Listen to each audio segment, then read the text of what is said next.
केलेलाच आहे।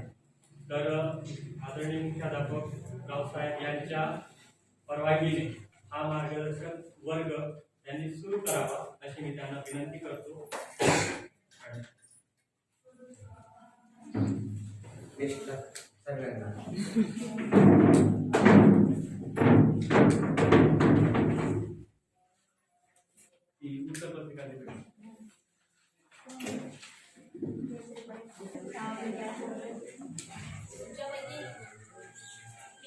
दहावीची परीक्षा देणार आहेत।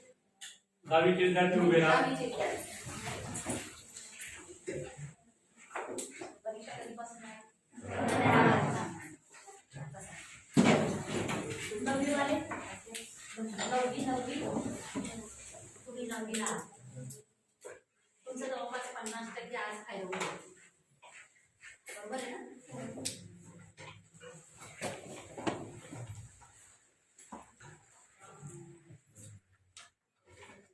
विद्यार्थी मित्रांनो, सकाळी मी बोलली की गणित आपल्याला यायलाच पाहिजे। गणित हा विषय आपल्याला कठीण जरी वाटत असला तरी तो अतिशय सोपा आहे। फक्त नुसते सूत्र पाठ करा किंवा नुसते प्रमेय पाठ करा याच्यावर गणित नाही। गणित हा आपल्या डोक्यात विचार चक्र असतात। कुठे काही सकाळी 6 वाजता आईने उठवलं, किती वाजता उठवलं? 6 वाजता। किती वाजता झोपायचंय? 10 वाजता। इथे म्हणजे सकाळी उठल्यापासून तर आपण संध्याकाळी झोपेपर्यंत आपल्या डोक्यात विचारचक्र चालूच असतात। आणि हे विचारचक्र जेव्हा अंमलात येतात, त्या प्रश्नांची उत्तरे जेव्हा आपल्याला देता येतात, किती वाजता, काय करायचं आहे, कसं किंमत काढायची आहे, याची किंमत किती आहे, आपण दुकानावर गेलो, साखर घेतली, साखरेचा भाव काय आहे, 1 किलो साखर 35 रुपयाची असेल तर 2 किलोला किती पैसे द्यावे लागतील, आपण दुकानदाराला 100 रुपये दिले असतील तर आपल्याला किती रुपये परत मिळायला पाहिजे, हे विचारचक्रच। आणि ह्या विचारचक्र ज्याच्या डोक्यात सतत आहे त्याला गणित काहीच अडचणीचं नाही, बरोबर? जास्त वेळ मी घेत नाही अवांतर चर्चा करण्यात। आता या ठिकाणी पहा, तुमचा बीजगणित आणि भूमिती असा 40-40 मार्काचा पेपर आहे। 10वी बोर्डाची परीक्षा देणार आहात तुम्ही। बीजगणित आणि भूमिती असे 2 विषय। सगळ्यांचं मराठी मीडियम आहे ना? 40-40 मार्कांचे 2 पेपर। बीजगणिताचा पेपर तुम्ही 40 मार्कासाठी लिहिणार आहे आणि भूमितीचा पेपर तुम्ही 40 मार्कासाठी लिहिणार आहे।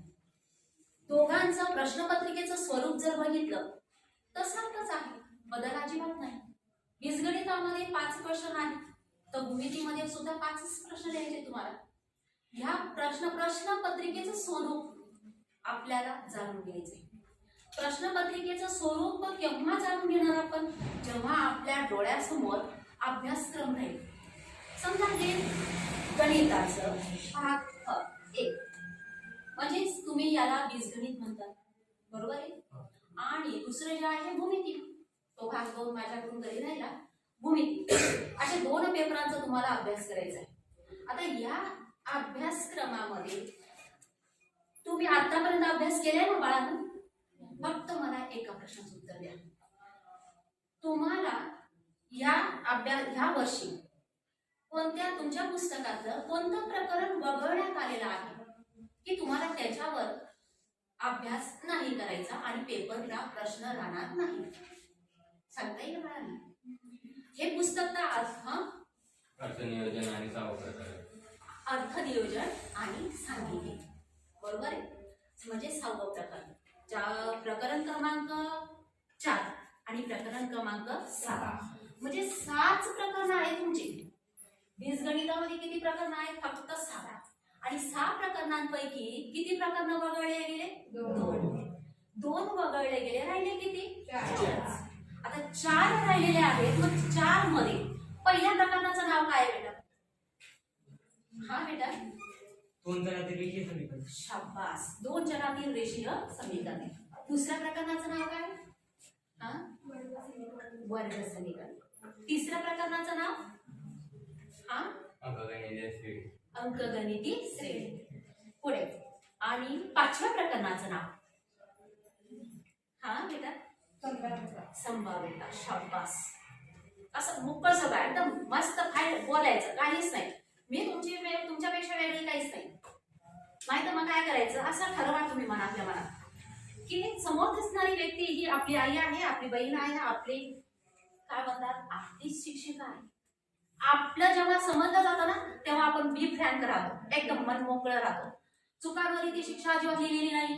पहिली गोष्ट प्रश्न उत्तर द्यायला पाहिजे. बोलणार शिकणार, एवढं मात्र नाही. जेवढं बोलणार तेवढं तुमच्या शंकांचं निरसन होईल. तुम्ही सांगितले 4. आता बघा पहिल्या प्रकरणामध्ये तुमचे किती भाग वगळण्यात आलेले आहेत ते सुद्धा तुम्हाला माहिती पाहिजे. तुम्हाला काय वगळण्यात आलेले आहे की सगुणक समान करून एक सामायिक समीकरणे सोडवा, हा भाग वगळण्यात आले. किंमत ठेवून एक सामायिक समीकरण वगळा सोडवा, हे हा भाग तुमचा वगळण्यात आलेला आहे. नंतर तुमचं 4.6 असा काहीतरी भाग आहे, म्हणजे त्या ठिकाणी एक सामायिक समीकरण सोडवताना जे आपण उपयोजनात्मक सोडवतो तो भाग तुमचा वगळण्यात आलाय. म्हणजे असा बराचसा भाग उरलेल्या 4 प्रकरणांमध्ये सुद्धा त्याच्यातला बराचसा भागही मध्ये मध्ये मध्ये वगळण्यात आला. म्हणजे या प्रकरणात तुमच्या 10वीच्या परीक्षेसाठी या पुस्तकातल्या 4 प्रकरणांचाच अभ्यास करायचा आहे आणि त्याच्यापैकी काही भाग वगळण्यात आलेले ते तुम्हाला माहिती असतीलच, बरोबर. आता या ठिकाणी हे झालं तुमचं अभ्यासक्रम. आता हा अभ्यासक्रम सोडवण्यासाठी तुम्हाला प्रश्नपत्रिकेचं स्वरूप, हा अभ्यासक्रम केव्हा करणार तुम्ही, जेव्हा तुम्हाला प्रश्नपत्रिकेचं स्वरूप तुमच्या डोळ्यासमोर आहे. आता प्रश्नपत्रिका, तुमची प्रश्नपत्रिका एकूण 5 प्रश्नांची असते. किती प्रश्नांची असते? 5 प्रश्नांची. म्हणजे प्रश्नपत्रिकेचा पहिला जो प्रश्न असतो त्याच्यातला ए भाग, प्रश्न क्रमांक 1 त्याच्यातला पहिला भाग असतो ए. सांगता येईल कोणाला कोणत्या प्रकारचा प्रश्न असतो बरं? हा ए भागामध्ये कोणत्या प्रकारचा प्रश्न असतो? बहुपर्यायी प्रश्न. म्हणजेच अचूक पर्याय निवडा आणि लिहा. किती असतात? 4 दिलेले असतात. 4 प्रश्न तुम्हाला सोडवण्यासाठी एकूण किती गुण आहेत बाळांनो? 4. एक प्रश्न किती मार्कासाठी आहे? 1 मार्कासाठी. एक प्रश्न किती मार्कासाठी? 1 मार्कासाठी. त्याच्यातला बी भाग सांगणार कोणी? हा उपप्रश्न सोडवा. खालील उपप्रश्न सोडवा. खालील कंपल्सरी 4च दिलेले राहतील, 4च सोडवायचे. त्याला ऑप्शन नाही. त्याला काय म्हणतात ना तुम्ही, त्याला अदर प्रश्न नाही की याच्यापैकी सोडवा असं काहीच नाही. 4 प्रश्न दिलेले आहेत, 4च तुम्हाला सोडवायचे. म्हणजे हा प्रश्न तुम्हाला कंपल्सरी सोडवायचा आहे. याच्यातला एकही मार्क इकडे तिकडे जायला नको. आणि इतके सोपे प्रश्न असतात, तुम्ही सुद्धा म्हणणार. तुम्ही आता पहिल्या चॅप्टर मधला बघा, आपण बहुपर्यायी प्रश्नासाठी एक फॉर एक्झाम्पल थोडंसं घेतो. या ठिकाणी एक प्रश्न समजा आला, येतोच, खालील निश्चयकाची किंमत किती? ऑप्शन दिलेले असतात. सांगा पटकन फास्ट. या ठिकाणी निश्चय दिलाय 0 वजा 2 0. त्याच्यात किती ऑप्शन बघा. ऑप्शन वजा 2, बी ऑप्शन 6, सी ऑप्शन 0 आणि डी ऑप्शन आहे 4. हा बघा, सी ऑप्शन 0. बरोबर. मग मला सांगा, एक प्रश्न सोडवायचा 1 मार्कासाठी, अशा पद्धतीचा प्रश्न. निश्चयकाची किंमत काढा. ग्रामर स्कूल मध्ये शिकतात निश्चय, त्याची किंमत काढा. साधी गोष्ट आहे. हा तुम्ही गुणाकार करणार 0 गुणिले 4 आणि वजा 2 गुणिले 0. म्हणजेच काय 0 वजा 0 काय 0. सोडवायची गरज आहे नाही. एकदम झटक्यात 30 सेकंदाच्या आत आन्सर येतं. 30 सेकंदाच्या आत. मग 4च प्रश्न तुम्हाला जर सोडवायचे असतील अशा पद्धतीचे, अशा वर्ग समीकरण ओळखा. खालीलपैकी कोणतं समीकरण वर्ग समीकरण आहे ओळखा. किंवा dx ची व्हॅल्यू दिलेली, d ची व्हॅल्यू दिलेली आहे, तर x ची व्हॅल्यू किती असेल शोधा. x ची व्हॅल्यू शोधण्यासाठी तुम्ही काय करता? dx भागिले काय म्हणता तुम्ही d. ग्रामर रूल आहे, निश्चयक पद्धत आहे, त्याच्यावर प्रश्न असतो. समजा dx ची व्हॅल्यू त्यांनी 6 दिलेली आहे आणि d ची व्हॅल्यू 2 दिली, तर x ची किंमत काय आहे तुमची? 3 व्यतिरिक्त 6. सोपे असे अगदी साधे प्रश्न की आपण परीक्षा म्हटली म्हणजे घाबरतो. परीक्षेला घाबरायचं नाही. परीक्षेच्या दिवशी तर मुळीच घाबरायचं नाही. त्याच्यापेक्षा परीक्षा हॉलमध्ये तर अजिबात नाही घाबरायचं. जे येईल ते संपलं. असे बरेच विचार करतो आपण, पण तेव्हा ते सगळ्या कोणता विचार करायचा नाही. पहिल्या प्रश्नापासून अगदी आरामशीर सोडवत राहायचं. शांतता फार महत्वाची असते. म्हणूनच मी म्हणते की आधी संयम बाळगा. संयम राहिला सगळं काही मिळेल. या ठिकाणी अशा पद्धतीचे प्रश्न असतात आणि हा प्रश्न सोडवण्यासाठी मी तुम्हाला सांगितलं की 30 सेकंद तरी लागतात, पण मी तुम्हाला म्हणते एका प्रश्नाला 1 मिनिट जरी दिला तरी आरामात तुमचे हे प्रश्न किती मिनिटात होतात? 8 मिनिट. या ठिकाणी तुम्हाला डायरेक्ट उत्तर घ्यायचे. डायरेक्ट म्हणजे 4 ऑप्शन असतात तुमचे, ए, बी, सी आणि डी ऑप्शन असतात. उत्तर मध्ये काय लिहिणार तुम्ही? पहिला प्रश्न, पहिला उपप्रश्न, बस. नंतर कोणता ऑप्शन आहे? बी ऑप्शन लागला आणि त्याचं काय आन्सर आहे तेवढं द्यायचं. इथे तुम्हाला मेथड अजिबात द्यायची नाही, पद्धत अजिबात द्यायची नाही. कसं उत्तर आलं हे दाखवायची गरज नाही. म्हणजे अशा पद्धतीच्या प्रश्नाला तुम्हाला 8 मिनिट लागायला पाहिजे बाळांनो. तर फक्त किती मिनिटं देते तुम्हाला? 10 मिनिट. 10 मिनिटात आरामात एक पहिल्या नंबरचा प्रश्न सोडवलाच गेला पाहिजे. सोडवलाच गेला पाहिजे. राहिला आता प्रश्न क्रमांक 2. प्रश्न क्रमांक 2 चा ए भाग बघा. प्रश्न क्रमांक 2 त्याच्या ए भागामध्ये काय असं सांगा. ए प्रश्नपत्रिकेचा अभ्यास झालाय तुमचा. हा, कोणत्याही 2 कृती ऍक्टिव्हिटी दिलेल्या असतात. ऍक्टिव्हिटी म्हणजे चौकट दिलेली असते. चौकट मध्ये आपल्याला लगेच लिंक लागत जाते. 3 दिलेले असतात. 3 पैकी फक्त किती सोडवायच्या? 2. आणि 2 सोडवण्यासाठी मार्क मला किती असतील बरं? 4. 4 मार्क एका प्रश्नाला किती? 2. एका ऍक्टिव्हिटीला 2 मार्क. त्याच्यातला बी भाग, खालील पैकी कोणतेही 5 पैकी 4 सोडवा. 5 दिलेले असतील प्रश्न. 5 प्रश्न दिले. 5 प्रश्न कसे? एकदम सोपे बघा. एकदम त्याच्यातला फॉर एक्झाम्पल एक प्रश्न सांगते. एक फासा टाकला, त्याचा नमुना अवकाश लिहा. सांगते. हा, एक फासा टाकला, त्याचा नमुना अवकाश. नमुना अवकाश मध्ये नमुना घटकांचे 1 2 3 4 5 बरोबर. फासा असा घेतात तुम्ही, गरगर फिरवतात आणि असा टाकतात. आपण शकुनी मामाचे नावे एक नाही. वरच्या पृष्ठभागावर काही अंक मिळतो बरोबर. 1 मिळेल, 2 मिळेल, 3 मिळेल, 4 मिळेल, 5 मिळेल किंवा 6 मिळेल. म्हणजे फक्त नमुना अवकाश लिहिण्यासाठी नमुना अवकाश कशाने दाखवतात? एस किंवा ओमेगा बरोबर. याच्याने तुम्ही नमुना अवकाश दाखवता. 1 2 3 4 5 6 अशी छोटे प्रश्न. मग त्याच्यात घटना येतात, घटनेची संभाव्यता काढा येतात. एकदम छोटे प्रश्न येतात. 2-2 मार्क असतात. म्हणजे 4 उपप्रश्न तुम्हाला सोडवायचे. 5 दिलेले आहेत. ऑप्शन आहे या ठिकाणी. 5 पैकी तुम्हाला 4 चा विचार करायचा आहे आणि 4 आरामात येतात. आरामात ज्या पद्धतीने उत्तर देऊन राहिले बाळांनो, त्या पद्धतीने मी म्हणते की माझ्या साखळीमध्येही उत्तर देत नाहीत मुलं. खरं सांग, ज्या पद्धतीने अनोळखी आहे तुमच्याशी. कदाचित असं असेल की मी ओळखीची, त्यांना माहिती की आपण नाही उत्तर दिलं ना तरी देणारच ही काही बरोबर. पण तुम्ही देऊन राहिले त्या पद्धतीने मला असं वाटतं तुमचा आज अभ्यास 80% झालेला आहे.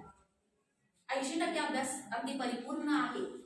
या ठिकाणी तुम्हाला 8 मार्क आहे. 8 गुणाचे प्रश्न. एका प्रश्नाला किती गुण आहेत? 2. एका प्रश्नाला किती? हा प्रश्न सोडवण्यासाठी तुम्ही विचार करा. 20 मिनिटं पुरे. 20 मिनिटं पुरे. एका प्रश्नाला 2 मिनिटं लागतील. एका प्रश्नाला किती मिनिटं लागतील? 2. इथे किती सोडवायचे? 2 आणि इथे किती सोडवायचे? 4. 6 गुणे किती झाले? 5. 12 मिनिटं झाली. पण ठीक आहे, आपला पेन थरथर करतो, आपला कॉन्फिडन्स लेस होतो, आपली विचारशक्ती मंद होते, त्याच्यामुळे आपण घाबरतो, आपला आत्मविश्वासही कमी पडतो आणि या सगळ्या गोष्टींना टाइम वेस्ट होत जातो. ठीक, आपण 8 मिनिटं तुम्हाला वाढवलं. 20 मिनिटात तुमचा आरामात 2 नंबरचा प्रश्न सोडवलाच जाईल. आपल्या गड्या कायमस्वरूपी ठेवायचं की व्हायला पाहिजे. प्रश्न क्रमांक 3. प्रश्न क्रमांक 3 मध्ये पहा, त्याच्यातला ए भाग सांगा. हा, कोणती एक कृती पूर्ण करा. बरोबर. 2 कृती दिलेल्या आहेत तुम्हाला. पुन्हा चौकडी, रिकाम्या जागा भरा. रिकाम्या जागा भरा हा प्रश्न जर आला तर त्याचा रफवर करून घ्यायचा आणि जे तिथे आवश्यक आहे तेवढ्याच फक्त टाकत द्यायचे, जास्ती काही घ्यायचं नाही. या पद्धतीने रिकाम्या जागा भरा, त्याला रिकाम्या जागा भराच म्हणते. या ठिकाणी एक सोडवायचं, दोन पैकी किती मार्क आहेत? 3 मार्क. किती मार्कासाठी आहे? 3. थोडा विचार करावा लागतो. इथून इथपर्यंत तुम्हाला बिना विचाराचे प्रश्न आहेत. इथून तुमचे विचार सुरू होतात, विचार खरोखर सुरू होतात.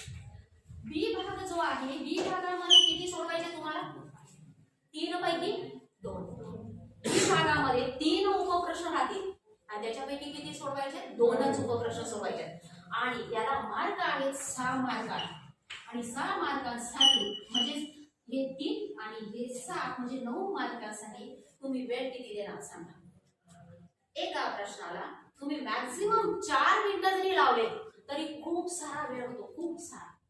मी देते ह्या प्रश्नाला 5 मिनिट. एक प्रश्न सोडवण्यासाठी 5 मिनिट द्या, 15 मिनिट. हा प्रश्न तुमचा घेतल्या वेळेपासून संपणाऱ्या वेळेला 15 मिनिटात संपायलाच पाहिजे. 15 मिनिटात आपण सोडवलाच गेला पाहिजे हा प्रश्न. काय नाही, एक काय करायची ऍक्टिव्हिटी पूर्ण करायची, रिकाम्या जागा भरायच्या आणि याच्यातले 2 उपप्रश्न तुम्हाला सोडायचे. याच्यातले 2 आता लिहून घ्या वाटस. नाही आला ना तर साखरेत राहते मी किंवा इथे माझं एक कोणाही गावच आहे, गावच आहे म्हणून केव्हा विचार. इथे 2 प्रश्न आवश्यक राहतील. एक म्हणजे सूत्राच्या साह्याने वर्ग समीकरण सोडवा. हा प्रश्न तुम्हाला राहील म्हणजे राहीलच, राहीलच. किंवा घटनेची संभाव्यता काढा. प्रश्न देतील, यादृच्छिक प्रयोग देतील आणि त्या घटनेची संभाव्यता काढा. हा प्रश्न तुम्हाला राहतो म्हणजे राहतो. म्हणजे सूत्राच्या साह्याने वर्ग समीकरण सोडवा हा प्रश्न तुम्हाला राहीलच. दुसरी गोष्ट अजून एक आहे, प्रथम आलेखाच्या पद्धतीने एक सामायिक समीकरण सोडवा. हा पण राहील. आलेखाच्या पद्धतीने एक सामायिक समीकरण सोडवा. 3 गुणांसाठी एक प्रश्न राहील, कुठे जाणार नाही. विचारायचं मला, पेपर झाल्यावर सरळ यायचं, मॅडम 9था प्रश्न असं सांगा. प्रश्न राहीलच. एवढा एकदम कॉन्फिडन्स सांगते मी. हे 3 मार्क तुमच्या अगदी आरामात आहेत म्हणजे 15 मिनिट. प्रश्न क्रमांक 4. प्रश्न क्रमांक 4 चा ए भाग सांगा. प्रश्न क्रमांक 4 हा भागच नाही. चला काय बरं प्रश्न क्रमांक 4 सांगता येईल? खालीलपैकी 2 उपप्रश्न सोडवा. किती उपप्रश्न सोडवा? 3 उपप्रश्न दिलेले तुम्हाला, 3 उपप्रश्न दिलेले आणि इथे शाब्दिक उदाहरणांची जास्तीत जास्त भर आहे. शाब्दिक उदाहरण एक सामायिक समीकरणांवर येईल किंवा वर्ग समीकरणांवर शाब्दिक उदाहरण येईल किंवा तुम्हाला संभाव्यतेवर घटनेची संभाव्यता काढा येईल. 4 मार्कासाठी. किती मार्कासाठी? 4 मार्कासाठी. म्हणजे या ठिकाणी 2 उपप्रश्न तुम्हाला सोडवायचे, फक्त 2च सोडवायचे आणि 2 उपप्रश्न सोडवण्यासाठी मार्क किती आहेत? 8. साधी गोष्ट आहे, 8 मार्क 2 उपप्रश्न, बरोबर. आणि एक उपप्रश्न तुम्हाला किती मार्क देणार आहे? 4 मार्क देणार. 4 मार्क जेव्हा देणार आहे, पण या ठिकाणी अडचण अशी बाळांनो की आजपर्यंत म्हणजे या प्रश्नावर जे प्रश्न येतात ते प्रश्न तुमच्या पुस्तकामध्ये नाही राहणार, पुस्तकाच्या अभ्यासक्रमाच्या धर्तीवर राहतील. ज्याने अभ्यास केलेला आहे त्यांना हे प्रश्न येतीलच, येतीलच. फक्त एक आहे पुस्तकातला किंतु परंतु थोडाफार बदल राहतोच. पण तुम्ही जर म्हटलं की आम्हाला पुस्तकाचा जसाच्या तसा प्रश्न पाहिजे, जसाचा तसा प्रश्न येणार, म्हणून ह्या प्रश्नाची तयारी करणं खूप अवघड आहे. इथे म्हणजे या ठिकाणी अभ्यास करायचा ना, कसा अभ्यास करायचा?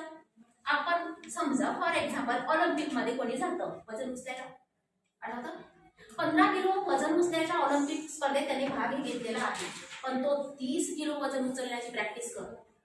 तेव्हा त्याला स्पर्धेमध्ये 15 किलोग्रॅम वजन कसं तरी उचलता येतं, कसं तरी, कारण तो स्पर्धा आहे.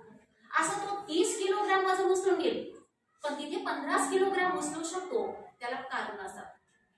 परिस्थिती, वातावरण किंवा ती मनस्थिती सगळे कारण जड आणि त्याच्यामुळे त्याच्यातला जो भाग आहे, आत्मविश्वास आहे, ते आत्मविश्वास 15 किलो वजन डायरेक्ट कमी करून देतात. म्हणून काय म्हणते मी की तुम्ही 30 किलोग्रॅम वजन उचलण्याची प्रॅक्टिस केली ना तर 30 किलोग्रॅम वजन उचलता यायला पाहिजे. म्हणून इथे तुम्ही पूर्ण अभ्यास केलेला असेल, एकही प्रकरण सोडायचं नाही. बरेचसे शिक्षक सांगत असेल तुम्हाला की काय नाही, या प्रकरणाचा अभ्यास करू नका, काही उरलेल्या 3 वर भरपूर पेपर लिहिता येईल, पास होऊन जाणार. आपल्याला पास व्हायचं नाही, आपल्याला पास व्हायचं नाही, आपल्याला पैकीच्या पैकी मार्क काढायचे. आपल्याला 100 पैकी कमीत कमी 90च्या वरती मार्क काढायचे आहेत, ही अपेक्षा करू.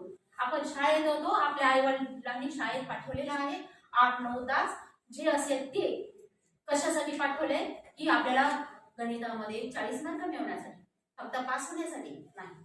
आपल्याला पूर्ण मार्क काढायचे आणि ते मार्क काढायचे असेल तर पूर्ण प्रकरणांचा पूर्ण अभ्यास करायचा.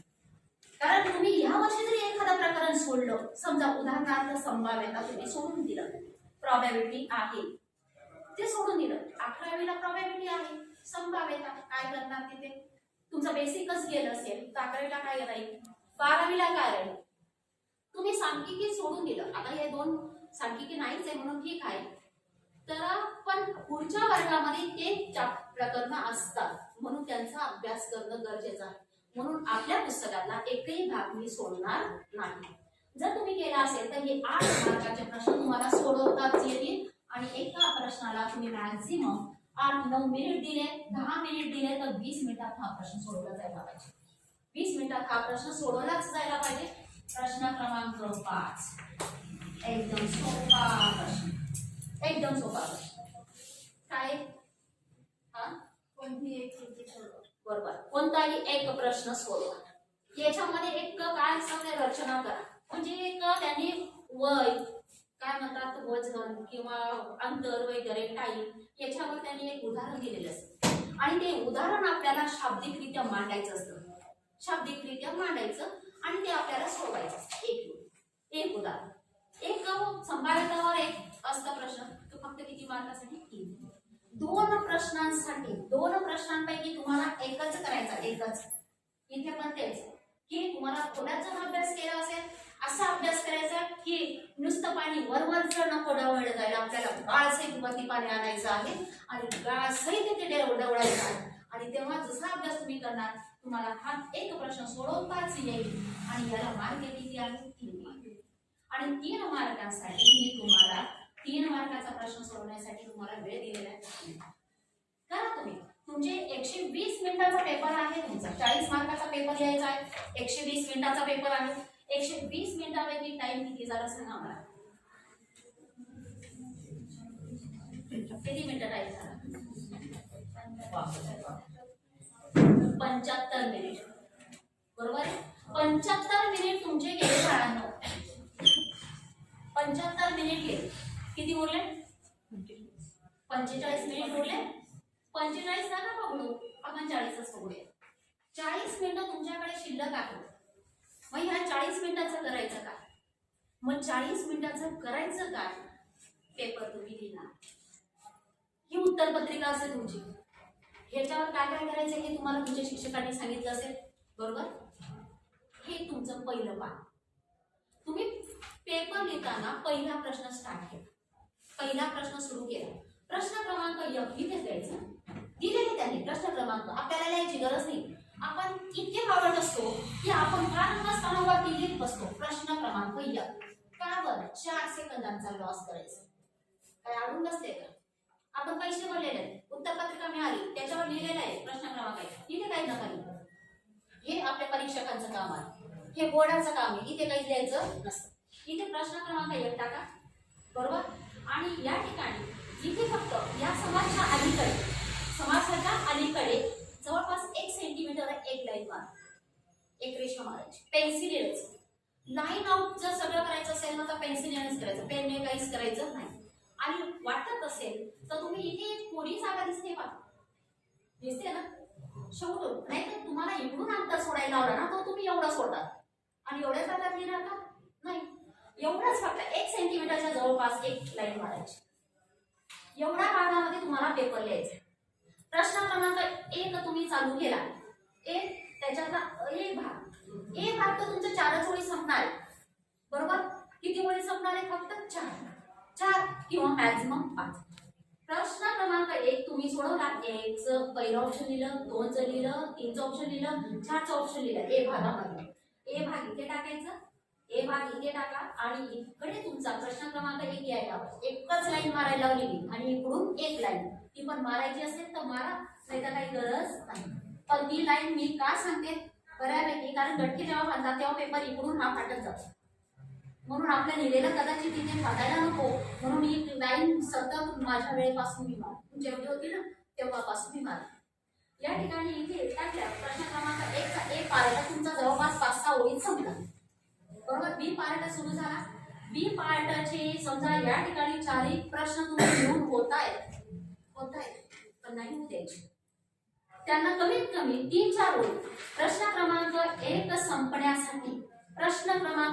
संपण्यासाठी कमीत कमी जरी होत असतील तुमचे 4 प्रश्न इथे संपून जात असतील तरी त्याच्यातल्या 2-3 ओळी जाणून होत. हे नियोजन असं बारकाईने बघत राहायचं, आपण करत राहायचं, लिहित राहायचं आणि कमीत कमी तुमचं 3-4 ओळी येऊ द्या, काही प्रॉब्लेम नाही. तुमचं जवळपास 50 ते 70% पेज तुमच्या जवळ खाली पाहिजे. हे खाली राहू द्या. प्रश्न क्रमांक 1 तुमचा सोडवला गेला. प्रश्न क्रमांक 2 पुन्हा चालू करणार. प्रश्न क्रमांक 2 चा ए भाग बी भाग तुमचा जवळपास या पेजवर तुमचा होतोय, चालू आहे. ए भाग चालू झाला, बी भाग संपला, इथून कंटिन्यू करा. बी पार्ट दुसरं पेज नाही घ्यायचं. ए आणि बी एका प्रश्नासाठी ए आणि बी जेव्हा तुम्ही सॉल्व्ह करता ना तेव्हा कंटिन्यू चालू ठेवायचं. जेव्हा क्रमांक बदलेल, प्रश्न क्रमांक बदलेल तेव्हाच आपण पान बदलणार, असं बदलणार नाही. ए भाग सुरू झाला, संपलाय तो. बी भाग सुरू झालाय, तो तुमचा जवळपास इथे आला, इथे संपतोय, तरी पण संपू देऊ नका. त्याच्या 2-4 स्टेप इथे आला, इकडच्या पेजवर. म्हणजे माझं एक म्हणणं आहे की जेव्हा तुम्ही प्रत्येक प्रश्न लिहिणार, प्रत्येक प्रश्न लिहिल्यानंतर तुमच्याकडे 50 ते 70% पेज हे रिकामच पाहिजे, पूर्ण रिकामं पाहिजे. की त्याचं कारण काय, आता प्रश्न क्रमांक 3 पण तुम्ही तसाच चालू करायचा. प्रश्न क्रमांक 3 सुरू केला, त्याच्यातला ए भाग लिहिला, बी भाग लिहिला. बी भाग लिहिताना 2 लिहिताय तुम्ही, 2च्या दुसऱ्या ऍक्टिव्हिटी जेवढं विचारलंय तेवढंच सांगितलं, जेवढं विचारलंय तेवढंच, जास्तीचं लिहायचं नाही. जर समजा प्रश्न क्रमांक 2 मध्ये तुम्हाला 4 सोडवायचे असेल तर 4 सोडवा पहिल्या फेरीला मध्ये. आणि अशा पद्धतीने तुमचा प्रश्न क्रमांक 3 इथे संपला. लाईन मारायची. प्रत्येक प्रश्न संपल्यानंतर रेषा मारायची. प्रत्येक प्रश्नाचं उत्तर त्यांनी काय विचारलंय, त्यांनी म्हटलं असेल तर खालील निश्चयकाची किंमत काढ असं म्हटलं असेल तर आपलं लिहिणं कर्तव्य की दिलेल्या निश्चयकाची किंमत अशी अशी आहे, त्याला चौपट करायची, लगेच त्याच्या खाली रेषा मारून द्यायची. तुमच्याकडे प्रत्येक प्रश्न संपल्यानंतर 50 ते 70% पेज रिकामा आहे. 50 ते 70%. जेव्हा तुम्ही पहिल्या 1-1.5 तासाच्या आत जेव्हा तुम्ही सप्लिमेंट मागायला जातात तेव्हा सप्लिमेंट मोठ्या आनंदाने मिळते, बरोबर आहे सर. पण शेवटच्या अर्ध्या तासात जेव्हा तुम्ही सप्लिमेंट मागायला जातात तेव्हा परीक्षा सुपरवायझर बिचारा तानातानीच्या याच्यात असतो, बरोबर. त्यांना भरपूर कामं असतात, आपल्याला असं त्यांना कामं नसतात आणि त्या याच्यात मग सप्लिमेंट द्या किंवा असं करत करत तुमचा वेळ वाया जाईल. तो वेळ तुमचा वाचेल. तुमचा पेपर संपूर्ण लिहून झाला. 500 प्रश्नांचा 1 झालं तुमचा पेपर क्लिअर आहे. पहिला प्रश्न लिहून झालेला आहे ए बी भाग, दुसरा प्रश्न लिहून झालाय ए बी भाग, तिसरा प्रश्न लिहून झालाय ए बी भाग, चौथा प्रश्न लिहून झालाय 2 दिलेले. किती विचारले त्यांनी 2च. 5वा प्रश्न लिहून झालाय 1. हा पेपर आपण किती मिनिटात, 80 मिनिटात कव्हर केलाय. 75 घातले तुम्ही, तुम्हाला तुमच्यासाठी काय बोलली मी, 80 मिनिटात तुमचा संपूर्ण पेपर लिहून पूर्ण झालाय. जेवढा तुम्हाला विचारलेला आहे तेवढा तुमचं तयार झालेला आहे. शेवटचे उरले तुमची 40 मिनिटं. या 40 मिनिटात तुम्ही काय करू शकता. तुम्हाला जर असं वाटलं की प्रश्न क्रमांक 1 च्या बी भागामध्ये मला दुसरा डाऊट आहे, तुम्ही एक काम करा, तर दुसरा चांगला विचार करा. दुसरा प्रश्न चांगला विचार करायचा. तो तुम्हाला नवीन सोडवता येतोय का, त्याचा आन्सर चुकलाय का, डाऊट असेल तर तुम्ही नवीन सोडवा, क्लिअर आन्सर करा, तुम्ही कन्फर्म व्हा. आणि ते कन्फर्म झालेला आन्सर तुमच्याकडे पेशंटला काय नाही. तुम्हाला सप्लिमेंट मागायला जायची गरज आहे नाही, सप्लिमेंट मागायला जायची गरज नाही. आणि पहिली गोष्ट तुम्ही काय करणार नाही तर तुमच्याकडे जर शिल्लक नसतं राहिलं तर तुम्ही काय करणार, मला दुसऱ्याकडे माझं 2 नंबरचं चुकलेलंच आहे, मग तुम्ही काय करणार, शेवटच्या पेजवर जाता, मग शेवटच्या पेजवर टाकता. प्रश्न क्रमांक 2 पी पार्ट त्याच्यातलं 3 नंबरचं मग तुम्ही तिथे सोडवता. विचारा परीक्षक जेव्हा चेक करतो बाबा, ते चेक करताना तुम्ही शेवटच्या पेजवर ते उत्तर लिहिलेलं आहे, त्याचे मार्क तो तिथे लिहितो की ह्या प्रश्नाचे मार्क पेज नंबर 1 वर देण्यात आलेले आहेत. मग इथे त्यांनी बोललेले असतं की हे मार्क पेज नंबर 8 वरून आलेले आहेत. एवढी मगजमारी करायला जेव्हा करतो तेव्हा साहजिक आहे चांगल्या चांगल्याचा आउट होतो आणि आपल्याला मार्क मग तो काय करत राहतो. त्या पद्धतीत मनस्थिती माणसाची समोरच्या व्यक्तीची जर मनस्थिती तुम्हाला चांगली ठेवायची असेल तर तुमचं पेपरचं प्रेझेंटेशन अगदी क्लिअर पाहिजे. एक पहिला प्रश्न सुरू झाला ना, पहिला प्रश्न सुरू झाला इथे तुम्ही डाऊट आलेला प्रश्न तुम्ही इथे सोडवला, त्याला लगेच कट मारू द्या. तो जो डाऊट फुल असेल तुम्हाला वाटतं तरी हे चुकलंय माझं, त्याला कट मारा आणि तुमचं बरोबर आहे ते सोडवा. प्रश्न क्रमांक 2 प्रश्न क्रमांक 2 मध्ये तुम्ही काय समजा ए भागामध्ये तुमच्या 3 होत्या, 3 पैकी तुम्ही 2 सोडवले आहेत. 2 मध्ये तुम्हाला आवडतंय डाऊट थोडंफार, तिसरा आहे ऑप्शन. जर ते तुम्हाला येत असेल तर तुमच्याकडे पेज शिल्लक आहे त्याच प्रश्नाच्या लगेच करस्पॉन्डिंग पेज आहेच तुमचं, लगेच तोच प्रश्न तिथे याच्यातली तिसरी कृती तुम्ही तिथे करू शकता एक्स्ट्रा म्हणून. मग एक्स्ट्रा म्हणून तुम्ही तिथे केली तो लगातार पेपर तपासत राहतो, त्याला इकडे तिकडे मार्क ओढायची गरज नाही, तो डिस्टर्ब होत नाही, परीक्षक डिस्टर्ब होणार नाही. अशा पद्धतीने तुम्ही जर पेपर कव्हर केला, प्रश्न क्रमांक 5 चा त्याचा अर्थ आहे त्याचाच आहे, बरोबर, त्याला काही गरजच नाही तिकडे तिकडे जायची किंवा काय करायची. प्रश्न क्रमांक 5 जो तुम्ही सोडवला त्याच्यानंतर उरलेले पेजेस त्याचेच राहतील, त्याला काही वांधा नाही. एक उरला तुम्हाला ते डाऊट क्लिअर कर. म्हणजेच या ठिकाणी तुम्ही 20 मिनिटात तुम्ही एक्स्ट्राचं लिखाण करू शकता.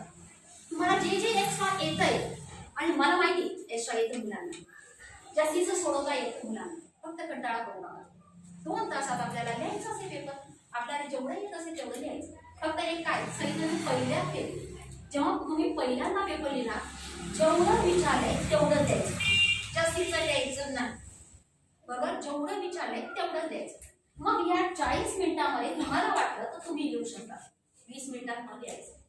20 मिनिटात लिहिल्यानंतर आता 20 मिनिटं तरी पण उरले, मग पहिल्या प्रश्नापासून तुम्ही एक गोल चेक करत येईल, कुठे तुम्हाला काय काय चुकलेलं आहे, काय काय नाही, कुठे लाईन मारायची राहून गेलेली, मेन तर म्हणजे रेषा मारायचं काम, लगेच लिहिलं लगेच रेषा. जेव्हा ए भाग संपेल ना तर त्या ठिकाणी अशी पूर्ण रेषा मारायची. पण बी भागामधला त्याचा उपप्रश्न असतो बघा, उपप्रश्न, पण इथून उपप्रश्न जेव्हा संपेल तेव्हा समासापासून लाईन मारायची. आणि जेव्हा मुख्य प्रश्न म्हणजे एक पार्ट संपेल, त्या पार्ट संपला याची लाईन पूर्ण यायला पाहिजे. पण उपप्रश्न संपला त्याची लाईन एवढीच मारायची, जास्त मारायची. आणि अशा पद्धतीने तुम्ही एक गोष्ट चेक करत आला, त्या चेक करता करता तुम्हाला कुठे डाऊट असेल तर तुम्ही क्लिअर करू शकता, सगळं काही करू शकता. तुम्ही सप्लिमेंट किती लागल्या काय लागल्या हे मुख्य प्रश्न चेक करून घ्या, त्यावर तोपर्यंत तिथे काय चिटवायचं हे तुम्हाला सगळ्यांना माहिती आहे. म्हणजे हे तुम्ही 10 मिनिटात करू शकता, 10 मिनिट. आणि अशा पद्धतीने तुमचा हा पेपर पूर्ण लिहून झाला. 10 मिनिटं तरी पण उरलेले तर तुम्ही आता 10 मिनिटाचं करायचं काय, 10 मिनिटाचं काहीच करू नका, मस्तपैकी रिलॅक्स राहा. आपल्या बोर्डाच्या क्वेश्चन पेपर आन्सर शीट कडे बघा, अजूनही काही वाटत असेल तर बघत राहा, काही प्रॉब्लेम असतील काही डाऊट असतील क्लिअर करा. आणि वाटतच असेल की मला येतच आहे अजूनही येतंय, तुम्ही ते लिहित बसा. कुठपर्यंत तुमचे शिक्षक येईपर्यंत मग त्यांनी असं पेपर असं ओढून नाही घ्यायला पाहिजे. शेवटच्या 1 मिनिटामध्ये तुम्हाला किती पण येत असेल काहीही येत असेल तर पेपर असा लिहून असा ठेवून द्यायचा बेंचवर. तो बिचारा सुपरवायझर आरामशीर पेपर उचलेल, वडाताळी होणार नाही आणि आरामशीर पेपर लिहून जाईल. एवढं क्लिअर नियोजन आपण ठेवायचं. हे नियोजन अख्ख्या आयुष्यभर, आत्ताच नाही, दुसरे पेपर पुरतच नाही, प्रत्येक गोष्टीत करायचं. माणूस सक्सेस तेव्हाच होतो जर त्याच्याकडे नियोजन असेल, तेव्हाच तो सक्सेस होईल. बिना नियोजनाचं तो सक्सेस व्हायला फार अडचणी येतो. म्हणून हा पेपर तुमचा लिहून झाला. आता हा पेपर पूर्ण यायलाच पाहिजे, बरोबर, एवढं पूर्ण तुम्हाला जमायलाच पाहिजे. याच्यासाठी तुम्हाला काय काय यायला पाहिजे बघा. आता साधी गोष्ट आहे, तर मला सरांनी सांगितलं की तुम्ही पेपर कसा लिहायचा काय लिहायचं ते मार्गदर्शन करा. मी म्हटले त्यांना की जर थोडंफार मुलांना की मी इकडे आले की तुम्हाला परीक्षेमध्ये काय एखादा प्रश्न आला तर तुम्हाला माझी आठवण यायला पाहिजे. म्हणून मी तुम्हाला एक साधं संभाव्यता हे जे प्रकरण आहे या प्रकरणाविषयी थोडंच हात बघतो. आता संभाव्यता तुम्ही म्हणणार की या ठिकाणी संभाव्यता किती मार्गांसाठी. मला सांगते मी तुम्हाला पहिलं प्रकरण 2 चलातील रेषीय समीकरणे किती मार्गासाठी आहे बाळांनो. 2 चलातील रेषीय समीकरणे किती मार्गासाठी आहेत मला या परीक्षेत केलं. प्रश्नपत्रिकेचा स्टडी केला तुम्ही. प्रश्नपत्रिका नमुना प्रश्नपत्रिका येतात त्यांचा स्टडी करायचा, अभ्यास करायचा. त्याच्यामध्ये एक सामायिक समीकरणावर किती प्रश्न आलेले आहेत ते बघितले कधी. ठीक आहे. एक सामायिक समीकरण पहिलं प्रकरण 17 गुणांसाठी आहे. किती गुणांसाठी आहे 17. दुसरं प्रकरण वर्ग समीकरण 17 गुणांक. पूर्वी ते 12 गुणांना होते पण आता भाग वगळण्यात आले म्हणून त्याचे जे 2 चॅप्टरचे 2 प्रकरणांचे प्रश्न जे आहेत मार्क जे होते इकडे डिवाइड झाले. पहिला प्रकरण 17 मार्कांचे प्रश्न तुमचे प्रश्नपत्रिकेत राहतीलच. दुसरं प्रकरण वर्ग समीकरण 17 मार्कांचं प्रश्न तुमचे राहतीलच. तिसरं प्रकरण अंकगणिती श्रेणी. अंकगणिती श्रेणी तुमचं 13 गुणांचं आहे राहतीलच. आणि संभाव्यता किती मार्कांसाठी आहे 13. बरोबर हे राहतीलच. करून पण यांचे ऍडिशन करा 30 किती येते 60. म्हणजे याचा अर्थ तुमची प्रश्नपत्रिका किती गुणांची आहे 60. पण 60 गुणांपैकी किती गुण सांगितले आपल्याला किती सोडवायचे फक्त 40 गुण. 40 गुणांचे प्रश्न सोडवायचे. नुसतं अभ्यास जरी केला मला काय आवडतच नाही ऑप्शन मध्ये जायचं पण तरीही सांगते जर काही अडचणी येतात अचानक काही अडचणी आल्या तर त्यावेळेस काय करायचं. तुम्ही 2च प्रकरणांचा जरी अभ्यास केला ना 34 किती 34 मार्क तुम्हाला मिळत आहे. 34 मार्क म्हणजे मला सांगा 34 मार्कांपैकी तुम्हाला 30 मार्क आरामात मिळतात. 5 झाले भूमिती 5 झाले भूमिती तसेच मिळते. भूमितीमध्ये महत्व मापन हे प्रकरण तुमचं पूर्ण वगळले गेले पूर्णपणे. भूमितीय रचना प्रकरण आहे किती सोपं प्रकरण आहे. बरं भूमितीय रचना एक येते म्हणजे येतेच एकदम म्हणजे त्याच्याचे 3 मार्क तुमचे जसेच्या तसे मिळतात. हे 17 गुणिले 24. तुम्ही आता समजा एक प्रकरण जरी तुम्ही गायब केलं नाही झाला अभ्यास नाही झाला तर यांची तुम्ही बेरीज करा किती होते बोला किती होते 47 14 17 47 मार्कांपैकी 40 मार्क तुम्हाला आरामात सोडवले 5 पैकीच्या पैकी 5. पण आपल्याला असं करायचं मला नाही आवडत मी पूर्णपणे टोटल अभ्यास मला चालतो. तुम्ही परिपूर्ण राहा तुम्हाला अडचण येणार नाही आणि अगदी सोपं आहे. आता नुसतं 13 मार्काचा आपण विचार करू 13 संभाव्यता. अगदी प्रत्येक जण इथे बसलेला प्रत्येक विद्यार्थी संभाव्यताचे प्रश्न सोडवेल म्हणजे सोडवेल. सांगा मला यादृच्छिक प्रयोग म्हणजे काय सांगता येईल. संभाव्यताची पहिलीच व्याख्या आहे यादृच्छिक प्रयोग. तुम्हाला जशी सांगते ना तशीच सांगा. अशी काही नाही की ती एकदम शब्द ते शब्द बरोबर असते पाहिजे असं अजिबात नाही. बरं एखादा एक्झाम्पल देऊन सांगा की मॅडम हा प्रयोग यादृच्छिक प्रयोग आहे. हा बरोबर. अजून अजून अजून कोणता प्रयोग आहे की तो यादृच्छिक आहे. असे फेकणे यादृच्छिक प्रयोग. अजून बरं आपल्या व्यवहारातलं एखादं एक्झाम्पल सांगा की ते यादृच्छिक प्रयोग म्हणून दाखवलं जाईल किंवा दाखवता येईल किंवा आपल्याला यादृच्छिक प्रयोग त्याला नाव देता येईल. सांगू अगदी संभाव्यतेची सुरुवात. समजा मी तुम्हाला विचारले की बाळा तू 10वीची परीक्षा दिलेली आहे बरोबर. 10वीची परीक्षा दिली तुला 95% मार्क मिळतील का. तुमचं उत्तर काय असेल. उत्तर यू मे आन्सर प्लीज. फक्त उत्तर मी विचारलं तुम्हाला बोल बेटा तुला 95% मार्क मिळतील का. फक्त उत्तर बोलायचं. विरुद्ध. ओके ठीक. पुढे हा तू बोल. संभाव्यता आहे. संभाव्यता आहे. बरोबर. पॉसिबिलिटी आहे. ओके म्हणजेच तुम्ही कसे काम करतात असं वाकड तिकडं काम करतात किंवा नाही पण मिळणार. तसे तर पेपर एकदम चांगले लिहिलेले आहेत मी. जर परीक्षकाने चांगले तपासले ना तर मिळतीलच नाही.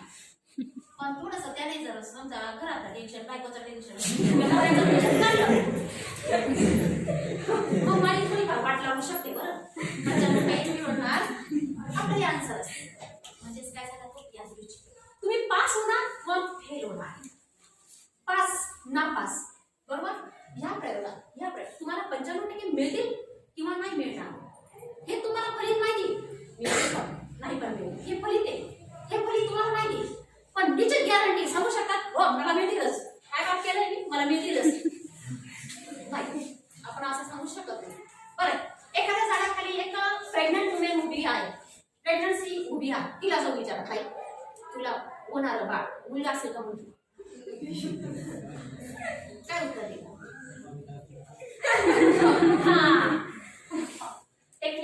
टेक्निक यूज केलं नसेल तर सायन्सचं टेक्निकल कोणतं यूज केलं नसेल तर सांगते आम्ही टेक्नॉलॉजीचा वापर केला नसेल तर विचारीचं उत्तर काय असेल.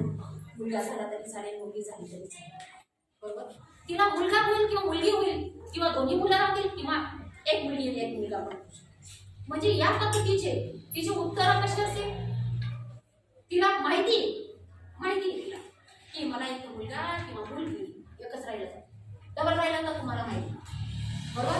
म्हणजे तिला त्या विषयी तिला एक फळं माहिती काय फलित येणार आहे माहिती पण निश्चित गॅरंटी एक कणानं आपण धरतो असं फेकत असताना बघा असं करतो लहानपणी तर मी तर मला जर नाणं फेकायला लावलं ना त्याला नाण्याला घासून उजळून टाकायचे तोपर्यंत फेकायचे नाही. बाकीचे सगळे म्हणायचे फेक पागल तेव्हा फेकायचे. एक नाणं आपण असं फेकत असताना आपण ते होतं टर्न होतं फिरतं आपली नजर वरच्या पृष्ठभागावर असते बरोबर. वरच्या पृष्ठभागावर येईपर्यंत आपल्या डोक्यात छापा किंवा काटा. मी आधीच बोलले की आपण शकुनी मामाचे नातेवाईक नाही. छापाच असं बोलतो छापा किंवा काटा डोकं खरखर दरदर फिरतं आणि त्याला म्हणतात यादृच्छिक. ज्या प्रयोगाची सर्व फलिते संभाव्य फलिते सर्व अगोदर माहिती असतात पण कोणत्याच फलिताविषयी निश्चितपणे भाकीत करू शकत नाही त्याला तुम्ही काय म्हणतात यादृच्छिक प्रयोग म्हणतात. मग यादृच्छिक प्रयोग उदाहरणार्थ तुम्हाला गणितात बीजगणितात कोणतं आहे एक नाणे फेकणे हा यादृच्छिक प्रयोग आहे.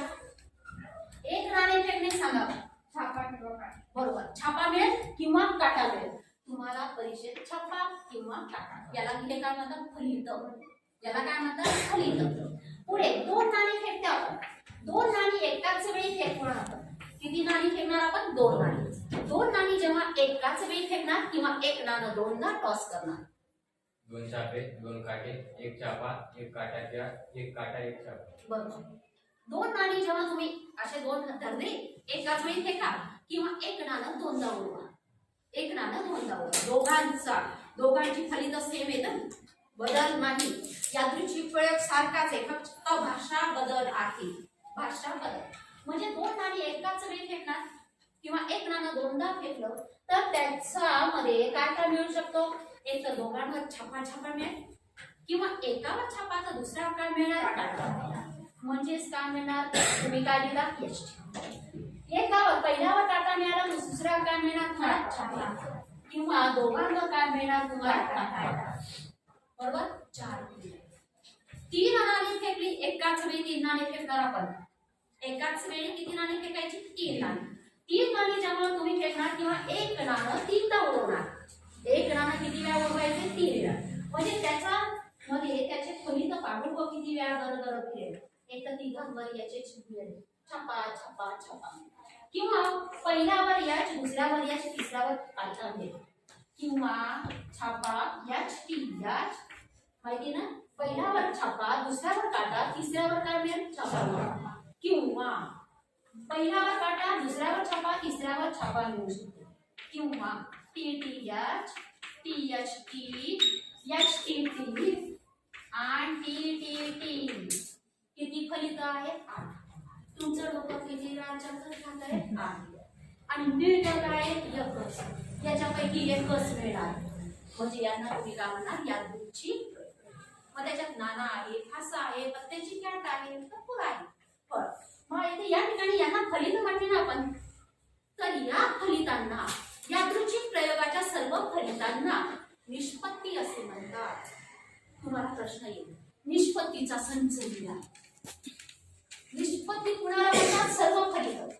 यादृच्छिक प्रयोगाचे सर्व फलित त्यांना काय म्हणा तुम्ही? निष्पत्ती. पुढे जाऊन निष्पत्तीच्या संचाला नमुना अवकाश असे म्हणतात. निष्पत्तीचा संच म्हणजे एक नाणं फेकलं, निष्पत्तीचा संच म्हणजे काय झालं? काय मग? नमुना अवकाश. 2 नाणी फेकली, त्याचा नमुना अवकाश काय म्हणणार? यामध्ये एवढे नमुना घटक तुमचे येतील. निष्पत्तीच्या सर्व फलितांना, संभाव्य फलितांना किंवा सर्व निष्पत्तीच्या संचाला काय म्हणा तुम्ही? नमुना अवकाश. बघा, नमुना अवकाश काय येतो प्रश्न? 1 मार्काला. 2 नाणी फेकली, त्याचा नमुना अवकाश द्या. एवढी ओळ द्यायला किती मार्क आहे तुम्हाला? 2 मार्क. एवढी ओळ आहे मग मिळणार नाही? मिळतील, आरामात मिळतील.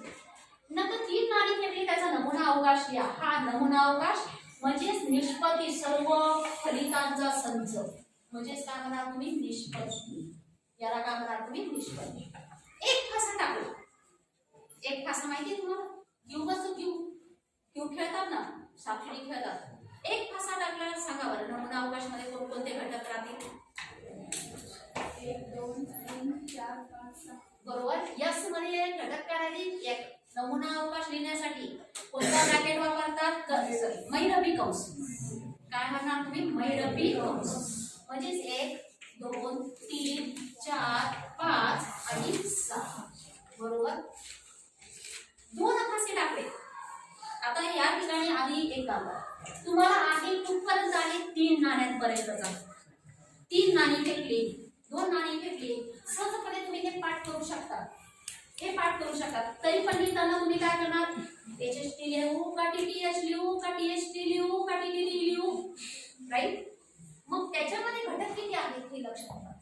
समजा एकच नाणं फेकलं तर त्याच्यात घटक, या प्रयोगामध्ये घटक, नमुना घटक किती येतील? 2चा पहिला घात. म्हणजे याचा अर्थ नमुना घटक किती आहे? 2. 2 नाणी फेकली, 2 नाणी फेकली, नमुना घटक किती राहतील? 4. 2चा दुसरा घात म्हणजे नमुना घटक किती राहतील? 4. म्हणजे साधी गोष्ट आहे, 4 घटक आहेत ना, म्हणजे आपल्याला लगेच लिहिता येईल. HH लिहिला, दुसरा काय लिहिणार? HT लिहिणार, तिसरा काय लिहिणार? TH लिहिणार, TT लिहिणार. म्हणजे लगेच लक्षात येतात की आपला कोणता राहील. अजून एक राहिला.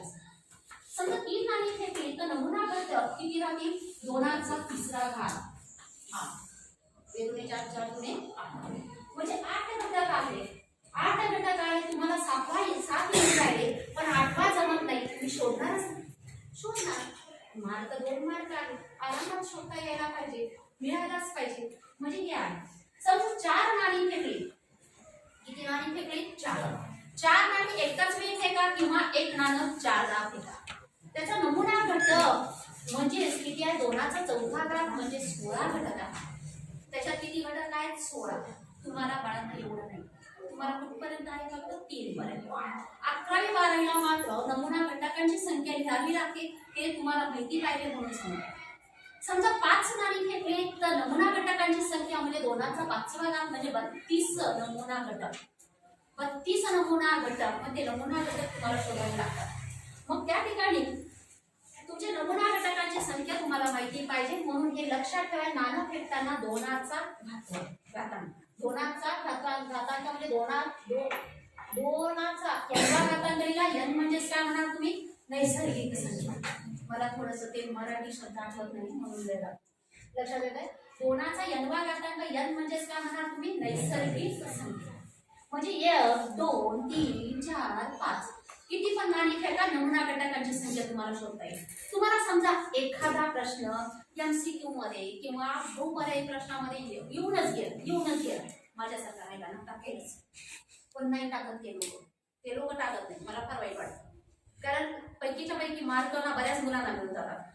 थोडेसे वर्षाला वर्ष टाकले ना तर कमी होऊन जातात मार्क. मुलांना कळतं मग म्हणजे मार्क कसे मिळवायचे.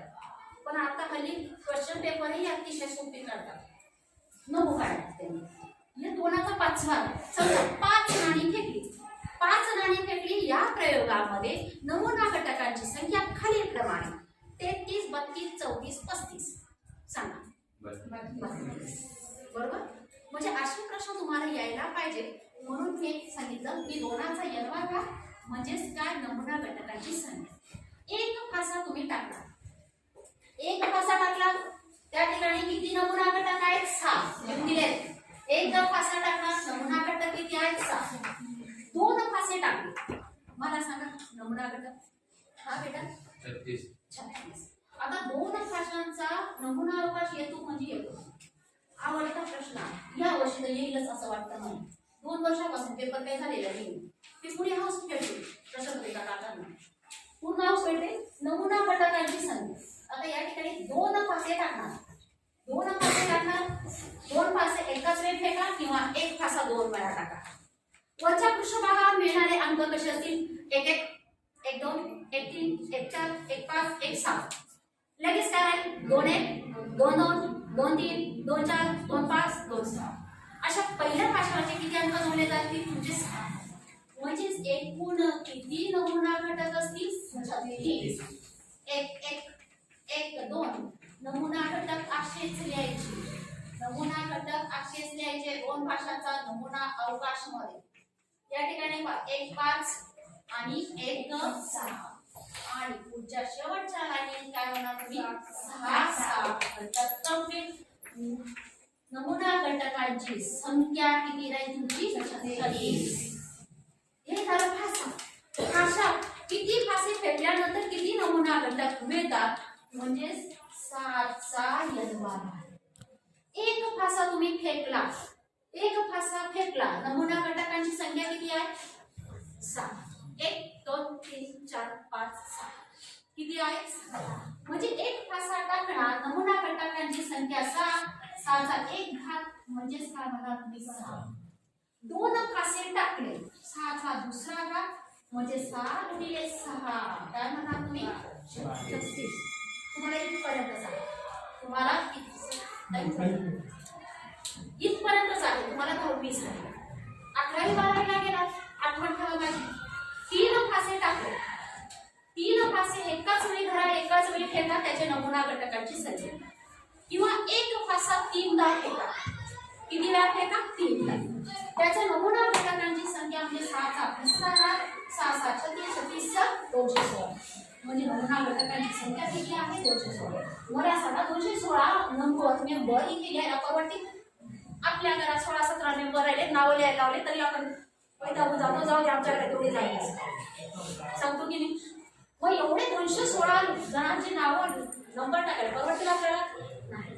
ते फक्त लिहायचे असतात की 3 फासे टाकल्यानंतर नमुना घटक किती मिळतात? 216 मिळतात. हे माहिती पाहिजे. तरच तुमचा 11वी 12वीचा प्रश्न सुटतो. अन्यथा सुटत नाही. तिथल्या MCQचा आन्सर मिळत नाही. तुम्हाला तिथे सगळं नाही लिहायचं.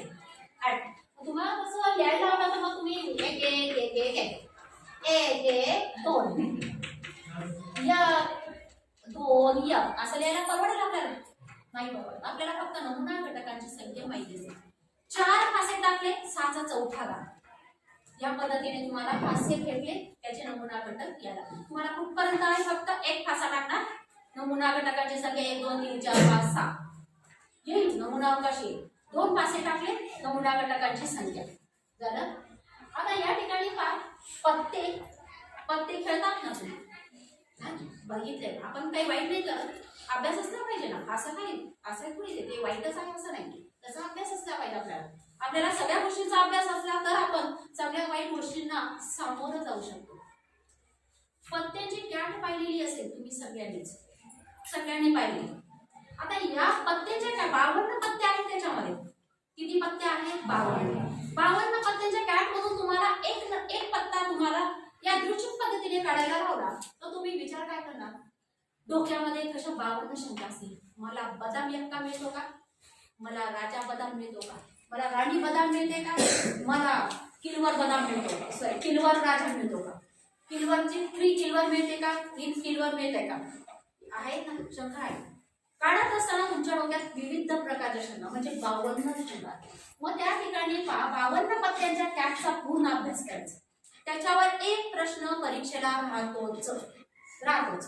त्याच्यावर असा प्रश्न असतो चित्रयुक्त पत्त्यांची संभाव्यता काढा. आता पहिली गोष्ट चित्रयुक्त पत्ते किती आहेत सांगता येईल? चित्रयुक्त पत्ते चिन्हांची संख्या किती? हा तुम्हाला चित्र दिलेलं असतात राजा राणी गुलाब बरोबर कॅट मध्ये. आता या ठिकाणी 52 पत्त्यांचे याच्यामध्ये तुमचे 13 पत्त्यांचे 4 संच असतात. किती पत्त्यांचे 4 संच असतात? 13 पत्ते. 13 पत्त्यांच्या याच्यात बदाम 13 असतात बरोबर, चौकट 13 असतात, किलवर 13 असतात आणि काय असतो तो तुमचा इस्पिक 13 असतात. इस्पिकचे 13 पत्ते.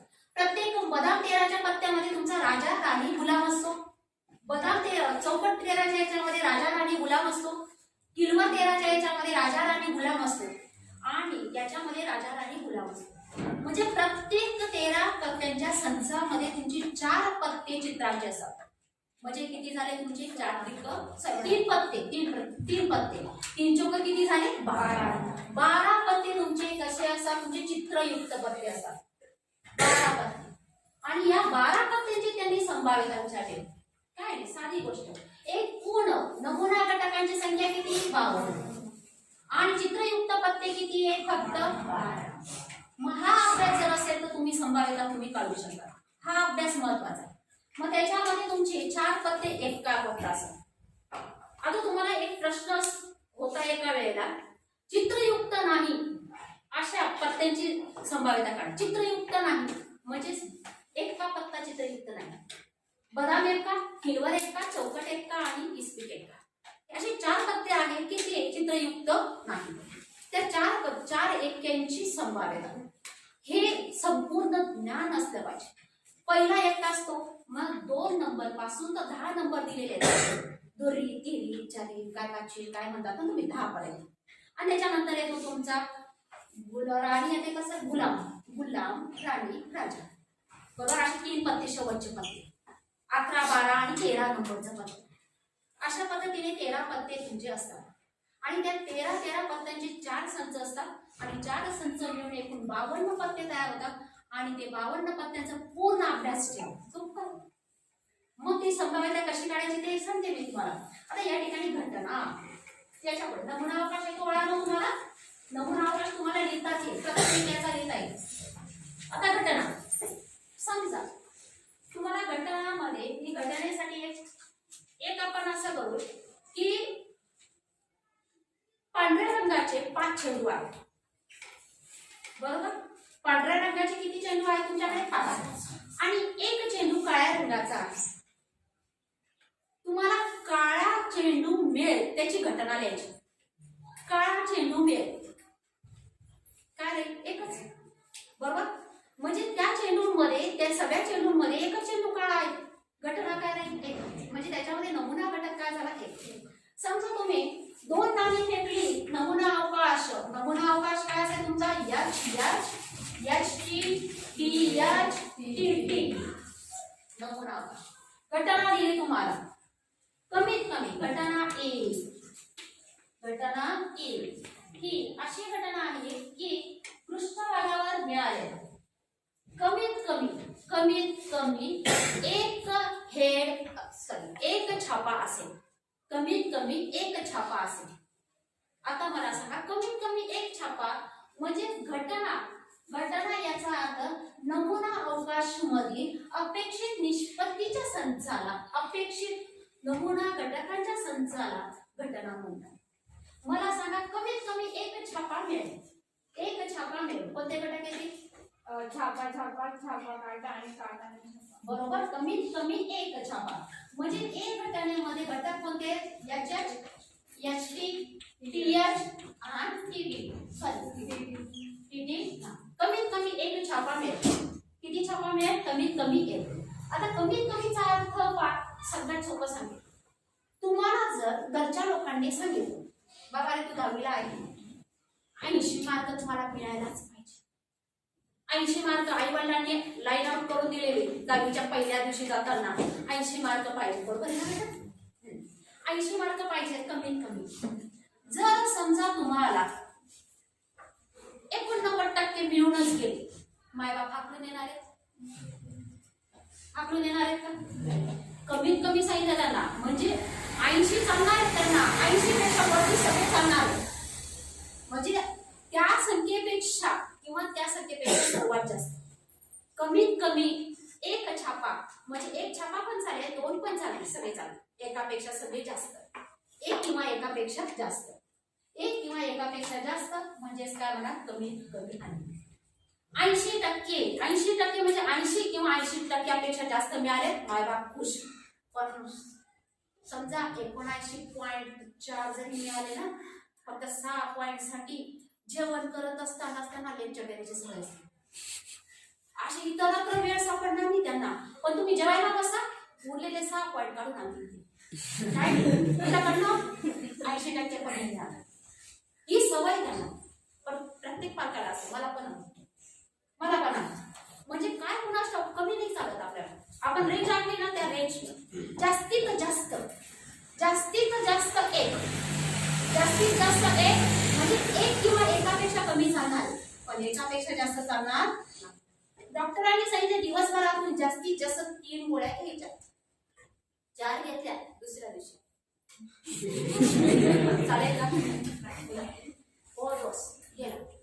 म्हणजे या ठिकाणी तुम्हाला जास्तीत जास्त अर्थ जास्तीत जास्त एक म्हणजे एक किंवा एकापेक्षा कमी, कमीत कमी एक किंवा एकापेक्षा जास्त, हे माहितीच असतं. आता ही झाली तुमची घटना. ही काय झाली? घटना. म्हणजे अपेक्षित निष्पत्तीच्या संचाला तुम्ही काय म्हणाल? घटना. आता या घटनेची संभाव्यता तुम्हाला जर काढायला लावली, संभाव्यता काढा असा प्रश्न आला.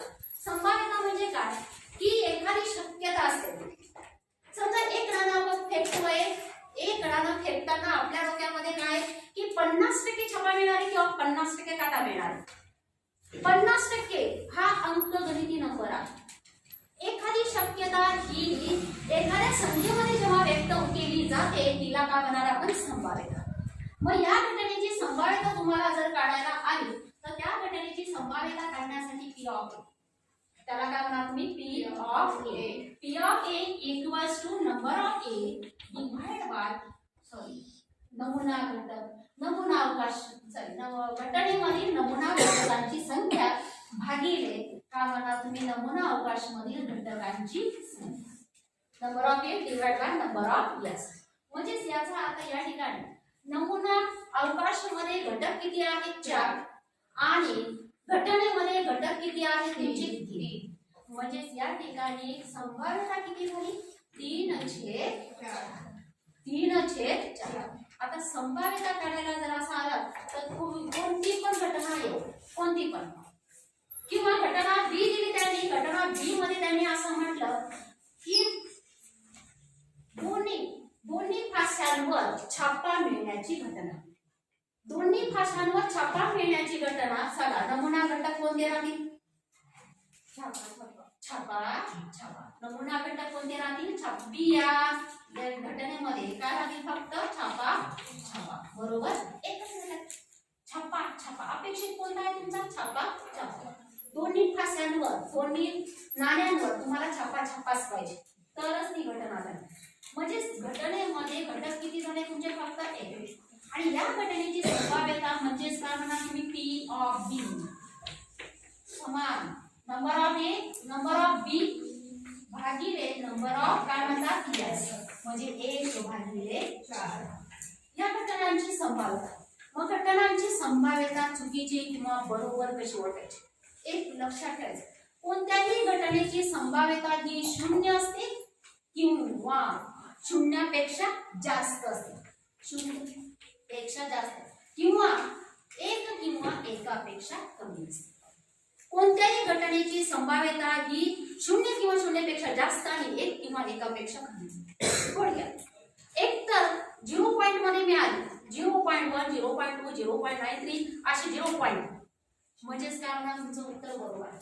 किंवा छेदाधिक अपूर्णांक मिळाला, 3/4 छेदाधिक अपूर्णांक 1/4 छेदाधिक अपूर्णांक म्हणजे संभाव्यता ही छेदाधिक अपूर्णांक असेल तर या ठिकाणी तुमची संभाव्यता अगदी बरोबर आहे. म्हणजे कोणत्याही घटनेची संभाव्यता ही 0 किंवा 0 पेक्षा जास्त असते आणि 1 किंवा 1 पेक्षा कमी असते.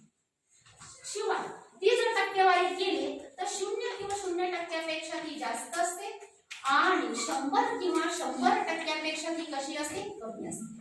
100 किंवा 100% ती कशी असते? कमी असते. आता तुम्ही म्हणाल अशी कोणती घटना आहे की 0 संभाव्यता येते मॅडम? सांगा बरं. सांगते अशी एखादी घटना की त्या घटनेची संभाव्यता 0 मिळेल. आता या घटनाची संभाव्यता 0 केव्हा मिळेल? 0 ही घटनेची संभाव्यता केव्हा मिळेल? समजा मी घटना टाकली, एक फासा तुम्ही फेकला. प्रयोग आपण सोपा घेऊया. एक फासा आपण टाकला, एक फासा टाकला. नमुना घटकांची संख्या 0, 1 2 3 4 5 6. नमुना अवकाशामध्ये नमुना घटकांची संख्या किती मिळाली तुम्हाला? 6. बरोबर. या ठिकाणी घटना ए म्हणते मी. घटना ए ही अशी घटना की फाशाच्या वरच्या पृष्ठभागावर मिळालेला अंक हा 7 पेक्षा लहान असेल. 7 पेक्षा लहान अंक. आता तुम्हाला नुसतं प्रयोग करायला लावला. मी याकडे मस्त दुकान मांडून बसते की 7 पेक्षा लहान अंक मिळाला तर तुला 2 रुपये मिळत जाणार आहे. मला सांगा तुम्ही फेल होण्याची शक्यता आहे का? 7 पेक्षा लहान अंक आला, एक फासा तुमच्या जवळ दिला, एक फासा देऊन तुम्हाला म्हटले मी की हा फासा फेकायचा आणि 7 पेक्षा लहान अंक मिळाला तर तुला प्रत्येक वेळी 2 रुपये मिळत जातील. तर मला सांगा तुम्ही कंगाल होणार का मी कंगाल होणार? कारण तुम्ही पास होणार, प्रत्येक वेळी तुम्ही पास होणार. कारण मिळालेल्या घटना ए मध्ये घटक कोणते राहतील तुमचे? 1 मिळाला पास, तुम्ही फासा टाकला, 1 मिळाला पास, 2 रुपये मिळतात. 1 2 मिळाला तरी पास, 3 मिळाला पास, 4 मिळाला पास, 5 मिळाला पास, 6 मिळाला पास. 7 पेक्षा लहान अंक कोणता? इथे नापास होण्याची संभाव्यताच नाही. म्हणजे याचा अर्थ घटनेमध्ये घटक किती झाले तुमचे? 6 घटक झाले. किती घटक झाले? 6. मग या ठिकाणी घटकांची संख्या किती झाली तुमची? 6. संभाव्यता घटना ए ची संभाव्यता नंबर ऑफ ए भागिले नंबर ऑफ एस म्हणजे 6 भागिले 6 किती झाली? 1. आणि ही जी आहे ती 1. आणि अशा घटनेला काय म्हणतात? निश्चित घटना. निश्चित एखाद्या शास्त्रज्ञाने सांगितलं 7 दिवसांपैकी आठवड्यातील 4 दिवस पाऊस पडणार आहे. बिचाऱ्याच्या म्हणण्याप्रमाणे 4च्या 4 दिवस पाऊस पडला म्हणजे त्याची घटना काय झाली? बरोबर. एखाद्या स्त्रीने सांगितलं की मला मुलगाच होईल, तिची घटना काय झाली? म्हणजे मुलगाच झाला तर म्हणजे या ठिकाणी नमुना घटकांची संख्या म्हणजे या ठिकाणी घटनेमध्ये नमुना घटकांची संख्या आणि नमुना अवकाशातील नमुना घटकांची संख्या जर सारखीच असेल तर ती कोणती घटना असते? निश्चित घटना. म्हणजेच या ठिकाणी घटनेमधले घटक हे नमुना अवकाश मधील घटक जसेच्या तसे असतात त्याला तुम्ही निश्चित घटना म्हणतात. आता याच ठिकाणी 0 येईल त्या घटनेची संभाव्यता 0. फॉर एक्झाम्पल मी घटना घेतली, घटना बी घटनेमध्ये म्हणते फाशाच्या पृष्ठभागावर मिळालेला अंक हा 6 पेक्षा मोठा असेल. 6 पेक्षा मोठा असेल. सांगा 6 पेक्षा मोठा अंक? बरोबर, रिक्त संच. तो संच कसा आहे तुमचा? रिक्त. म्हणजे त्या घटनेमध्ये एकही घटक नसेल. तुम्ही म्हणा 0 राहतील, 0 नाही लिहायचं. इथे 0 लिहायचा नाही. कुठे 0 लिहायचं सांगते. Number of B is the 0. त्या घटनेमध्ये एकही घटक नाही म्हणजे 0 घटक आहे. घटकांची संख्या किती आहे? 0. म्हणजे याचा अर्थ बी घटनेची संभाव्यता नंबर ऑफ बी भागिले नंबर ऑफ एस म्हणजे या ठिकाणी 0 भागिले 6 म्हणजे काय म्हणणार? 0. काय म्हणणार? म्हणजे ही जी घटना आहे ही घटना काय झाली? 0 संभाव्यता. संभाव्यता काय मिळाली? 0. आपली संभाव्यता कशी? 0 किंवा 0 पेक्षा मोठी आहे आणि 1 किंवा 1 पेक्षा छोटी आहे. जेव्हा 0 संभाव्यता असेल त्या घटनेला अशक्य घटना म्हणतात. कोणती घटना म्हणतात? अशक्य घटना. एखाद्याने शास्त्रज्ञाने सांगितले 4 दिवस पाऊस पडणार आहे, एकही दिवस पडला नाही, अशक्य घटना. काहीच निष्पत्ती आली नाही. म्हणजे याचा अर्थ 0 जेव्हा येईल, संभाव्यता 0, जेव्हा अशक्य घटनेची संभाव्यता 0 असते आणि निश्चित घटनेची संभाव्यता कशी असते? 1 असते. कळलं? 1 असते. आता पूरक घटना कुणाला म्हणतात? पूरक घटना. या ठिकाणी पहा, एक फासा तुम्ही टाकला, एक फासा टाकला, या ठिकाणी नमुना घटकांची संख्या, घटना लिहिली. आता घटना मी सांगते या ठिकाणी. समजा वरच्या फासाच्या पृष्ठभागावर मिळणारा अंक हा 4 किंवा 4पेक्षा मोठा, 4 किंवा 4पेक्षा मोठा. म्हणजे या घटनेमध्ये घटक कसे असतात? आपल्याजवळ फासा दिला आणि फेकायला लावला, 4 मिळाला, आपण 5 झालो, 5 मिळाला, 5 झालो, 6 मिळाला, 5. म्हणजे या घटनेमध्ये किती घटक आले? 3 घटक आले. या घटनेची पूरक घटना. या घटनेची पूरक घटना म्हणजे अशा घटकांची संख्या की जे नमुना अवकाशमध्ये असतील पण घटनेत नसतील. बरोबर? नमुना अवकाशमध्ये असतील पण घटनेत नसतील. म्हणजेच काय म्हणणार? 1, 2 आणि 3 यांना काय म्हणतात? ई ची पूरक घटना A' किंवा कधी कधी A⁻C पर्यंत. याला काय म्हणतात? पूरक घटना. ही सुद्धा काय? पूरक घटना. पूरक घटना दर्शवण्याच्या पद्धती. एकदा A' म्हणजे जनरली 99.9% A' ने दर्शवले. एखादा असा असेल माहिती तो A⁻C म्हणून दर्शवतात. म्हणजे त्या ठिकाणी ही सुद्धा काय? पूरक घटना. कोणत्या घटनेची? A घटनेची पूरक घटना काय म्हणणार मी? A'. आता या ठिकाणी ही कोणती घटना झाली? तुमची पूरक घटना. पूरक घटना लिहा असा पण प्रश्न असतो. इथे पूरक घटना. समजा मी या ठिकाणी घटना दिली तुम्हाला, घटना ही समसंख्या मिळण्याची घटना. सांगा मला, बी घटना अशी आहे की समसंख्या मिळतात, घटक मध्ये असू शकतात. 1 2 3 9. अजून दुसरं कोणी? हा बोल बाळ. 2 4 6. काय बोलले मी? समसंख्या. समसंख्या मिळतील 2 4 6. बरोबर? या घटनेची पूरक, या घटनेची पूरक म्हणजे B'. B' मध्ये घटक कोणते असतील मग? हा बेटा 1 3 5. बरोबर आहे? मग पूरक घटना. आता त्याच्यावरून दुसरी पहिले मी काय सांगितलं? 0 संभाव्यता आली म्हणजे अशक्य घटना. 1 संभाव्यता मिळाली म्हणजे निश्चित घटना. काय शिकवलं? पूरक घटना. जेव्हा 2 घटना पूरक असतात, 2 घटना कशा असतात? पूरक असतात. म्हणजे त्यांच्या त्या पूरक घटनेत मला सांगा एकतरी घटक सामायिक आहे का? या दोन्ही घटनांमध्ये या दोन्ही परस्परांच्या पूरक आहेत. या दोन्ही परस्परांच्या पूरक आहेत. ह्या पूरक आहेत पण यांच्यामध्ये दोघांमध्ये एकतरी घटक सामायिक दिसतो का? तेवढं सांगा. बरोबर? एकही घटक सामायिक नाही. जेव्हा 2 घटनांमध्ये एकही घटक सामायिक नसतो त्यांना म्हणतात परस्पर अपवर्जी घटना. त्यांना काय म्हणतात? परस्पर अपवर्जी घटना. आणि 2 पूरक घटना एकमेकांच्या पूरक घटना नेहमी परस्पर अपवर्जी घटना असतात नेहमी. पण 2 परस्पर अपवर्जी घटना ह्या पूरक असतीलच असं नाही. कळलं? परस्पर अपवर्जी घटना कुणाला म्हणणार? जेव्हा 2 घटकांमध्ये एकही घटक सामायिक नसतो. एकही घटक सामायिक नसतो त्यांना काय म्हणणार? परस्पर अपवर्जी घटना. या दोन्ही परस्पर अपवर्जी घटना आहेत त्या या दोघांमध्ये एकही घटक सामायिक नाही. एकही घटक सामायिक नाही म्हणून या परस्पर अपवर्जी आहेत. मग याच्यावरून मी काय निष्कर्ष मांडला की जेव्हा 2 घटना पूरक असतात त्या नेहमी परस्पर अपवर्जी असतात. पण 2 परस्पर अपवर्जी घटना या पूरक असतीलच असं नाही. फॉर एक्झाम्पल ए घटना ही घेतली. ए घटनेमध्ये घटक येते की 3 किंवा 3पेक्षा मोठा अंक मिळण्याची. 3 पेक्षा मोठा अंक मिळण्याची घटना टाकली मी. For example 4 5 6. बी घटना की 3 पेक्षा लहान अंक मिळण्याची. 3 पेक्षा लहान अंक मिळण्याची कोणती राहील? 1 आणि 2. 1 या दोन घटना आहेत बाळांनो बघा.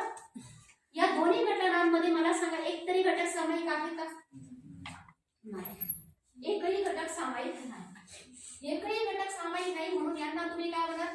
परस्पर अपवर्जी घटना. मग या परस्पर अपवर्जी घटना आहेत, मग यांना आपण पूरक म्हणू शकतो का? नाही. यांना पूरक का म्हणू शकत नाही? जेव्हा पूरक घटनांचा संयोग संच केला जातो तेव्हा त्यांचा संयोग संच हा नमुना अवकाश मधील घटकांची संख्याच मिळतो म्हणजे नमुना अवकाश मिळतो. म्हणजे याचा अर्थ हे सगळे घटक तुम्हाला मिळतील सगळे घटक. म्हणजे अशी घटना याच्यातले नमुना अवकाश मध्ये इथे जर बाकीचे घटक असतील तर त्याच्या व्यतिरिक्त उरलेले घटक दुसऱ्या याच्यात असतील. पण दोन घटना ह्या परस्पर अपवर्जी आहेत. यांचा जर तुम्ही संयोग संच केला एकत्र केला तर एकत्र केल्यानंतर नमुना अवकाश मध्ये घटक कोणता कमी पडतोय बघा? 3 येतोय. म्हणून काय लक्षात ठेवायचं की पूरक घटना या नेहमी परस्पर अपवर्जी असतात. तर परस्पर अपवर्जी घटना या पूरक असतीलच असं झालं. या ठिकाणी पहा सर्वसमावेशी घटना. सर्वसमावेशी घटना कुणाला म्हणणार पहा. पहिली घटना घेतली एक चारापेक्षा मोठा अंक 4 किंवा चारापेक्षा मोठा अंक मिळण्याची 4 5 6 सर्वसमावेशी घटना म्हणून. घटना बी घेतली मी. बी घटनेमध्ये 4 पेक्षा लहान अंक मिळण्याची म्हणजे 3 2 या दोन्ही घटनांचा मी काय करते? संयोग संच करते. दोन्ही घटनांचा काय केला मी? संयोग संच. संयोग संच म्हणजे काय की असे घटक की जे एकाच घटनेमध्ये असतील किंवा दुसऱ्या घटनेमध्ये असतील किंवा दोन्ही घटनेमध्ये असतील अशा घटकांच्या संचाला आपण काय म्हणणार आहे? सर्वसमावेशी घटना. फॉर एक्झाम्पल या ठिकाणी ए संयोग बी घेतला, दोन घटना टाकल्या, दोन्ही घटनांचे घटक आपण एकत्र करू. 4 5 6 3 2 1 आणि मला सांगा हे सगळे घटक नमुना अवकाश मध्ये आहेत का? बरोबर. म्हणून दोन घटकांचा संयोग संच हा 2 किंवा 2पेक्षा जास्त घटनांचा संयोग संच हा नमुना अवकाश असतो. अशा घटकांना सर्वसमावेशी घटना म्हणतात. समजलं? सर्वसमावेशी घटना असे म्हणतात. मग या हा तुमचा पूर्ण प्रकरणाचा सारांश. अजूनही बघून घेते मी काय करायला. सर्वसमावेशी झालं. एवढाच म्हणजे एवढ्या सगळ्या कन्सेप्ट जर तुम्हाला क्लिअर असतील तर तुम्हाला आरामशीर 13 मार्क मिळतात. आता आरामात 13 मार्क मिळतात. सोपे प्रश्न बघा. तुमचं हे प्रकरण क्रमांक कोणता आहे? 5. 5वं प्रकरण आहे तुमचं. तुम्ही 5व्या प्रकरणाचा निष्ठा अभ्यास जरी केला पूर्ण एकदम सोपं असते. 13 मार्क मिळणार आहे आपल्याला. जशीचे तसे 13 मार्क मिळतीलच. एक आहे धावतं पळतं स्वरूप सांगितलं मी. प्रश्नांचे जरी इथे विचार केला तर तुम्हाला सगळं आठवेळ बोललेलं माझं. या ठिकाणी पहिल्या पेज पासून नीट तुम्ही वाचत या. अगदी वाचत या. वाचत आल्यानंतर इथे बघा एक चित्र दिसतं. काय? क्रिकेट मधला टॉस. बरोबर ना? टॉस खेळत असताना ते दाखवले म्हणजे तिथून तुमचं गणित सुरू झाले. तिथे आपली संभाव्यता सुरू झाली. या ठिकाणी तुम्हाला सगळ्या कृती वगैरे दिल्या. यादृच्छिक प्रयोग बघितलं. यादृच्छिक प्रयोग जसाच तसा इथे दिलेला आहे. यादृच्छिक प्रयोगाची इथे उदाहरणं दिली. निष्पत्ती दिले. 1 नाणी फेकली, 2 नाणी फेकली. तुम्हाला आता का कोणते प्रयोग आहेत? 1 नाणी फेकली, 2 नाणी फेकली, 3 नाणी फेकली. 1 फासा टाकला, 2 फासे टाकले. 1 नाणं आणि 1 फासा टाकला त्याचा नमुना अवकाश सांगते मला. 1 नाणं हे काढतात आणि 1 फासा हे काढतात. दोन्ही एकाच वेळी बोलवायचे त्याचा नमुना अवकाश. हा 1H 2H 3H 4H 5H 6H आणि 1T 2T 3T 4T 5T 6H. बरोबर. या ठिकाणी 1 नाणं आणि 1 फासा एकाच वेळी घेतला. 1 नाणं एक हातात, दुसऱ्या हातात 1 फासा घेतला त्याचा नमुना अवकाश. हे माहिती असताना प्रयोग आपल्याला लिहिता आला. त्या प्रयोगाची खरी जर व्यवस्थित मांडता आली तर नमुना प्रश्न आपोआप सुटेल. या ठिकाणी पहा H1 बरोबर छापा 1 नंतर छपा 2, छपा 3, छपा 4, छपा 5 आणि छपा बोल झाला का नाही काय झालं? बापरे काटा 2, काटा 3, काटा 4, काटा 5, काटा 6. या ठिकाणी वेगळंपण दर्शवण्यासाठी स्वल्प विराम आवश्यक आहे. बस हे तुम्हाला येतं ना, मग त्या घटनेची संभाव्यता विचारो, घटना विचारो, काही विचार येईल आरामात येईल. त्यांनी जर असं म्हटलं की नाण्यावर छपा आणि फास्यावर सम अंक मिळेल याची घटना काय? सांगा बरं, घटनेमध्ये कोणते घटक असतील? हा H2, H4, H6. बरोबर. कोणते या घटनेतले या नमुना अवकाशमध्ये घटक कोणते असतील? नाण्यावर छापा आणि फाशावर काय समान. H2, H4, H6. किती घटक आहेत? 3 घटक. म्हणजे घटनेमध्ये एकूण घटक आहेत तुमचे 3 आणि या घटनेची संभाव्यता P of A equals to number of A divided by number of S. म्हणजे या ठिकाणी 3 आणि घटक किती आहेत एकूण? 3 भागिले 12, 3 1 3, 3 लक्षात आलं? संभाव्यता जवळपास तुम्हाला समजलं, बऱ्यापैकी समजलं तुम्हाला. का अगदी ठराविक येणारे प्रश्न पहिल्यापासून सांगते मी की पहिल्या प्रकरणामध्ये निश्चयकाची किंमत काढा. येईल म्हणजे येईलच. एक निश्चय त्याची किंमत काढा. 2 मार्काला 1 मार्काला तो प्रश्न असतोच पहिल्या प्रकरणामध्ये. नंतर 2 वर्ग समीकरण दिले, एक सामायिक समीकरण, 2 एक सामायिक समीकरण कोणत्या पद्धतीची उरले तुमचे? 3x अधिक 4x समान 12, 4x अधिक 3x समान 9. आणि तुम्हाला प्रश्न 1 मार्काला विचारले, x अधिक y ची किंमत काढा. किती मार्काला? 1च मार्क. काय करणार? बोल. हा बोल. त्या दोघी समीकरणांची बेरीज करणार. शाबास. बेरीज करणार. या दोघींची आपण बेरीज करा. समीकरण नंबर 1 लिहायचं. आरामशी मस्तपैकी सुरुवात करताना याला समीकरण नंबर काय म्हणणार तुम्ही? याला समीकरण नंबर काय म्हणणार? 2. या दोन्ही समीकरण 1 व 2 ची बेरीज करून या इंटिमेशन लाईन बोर्डाला फार आवश्यक आहे. त्याच्याशिवाय त्यांचं पारडं फिरतच नाही. इंटिमेशन ओळ लिहिल्यानंतर त्याची बेरीज दाखवणार. बेरीज 7x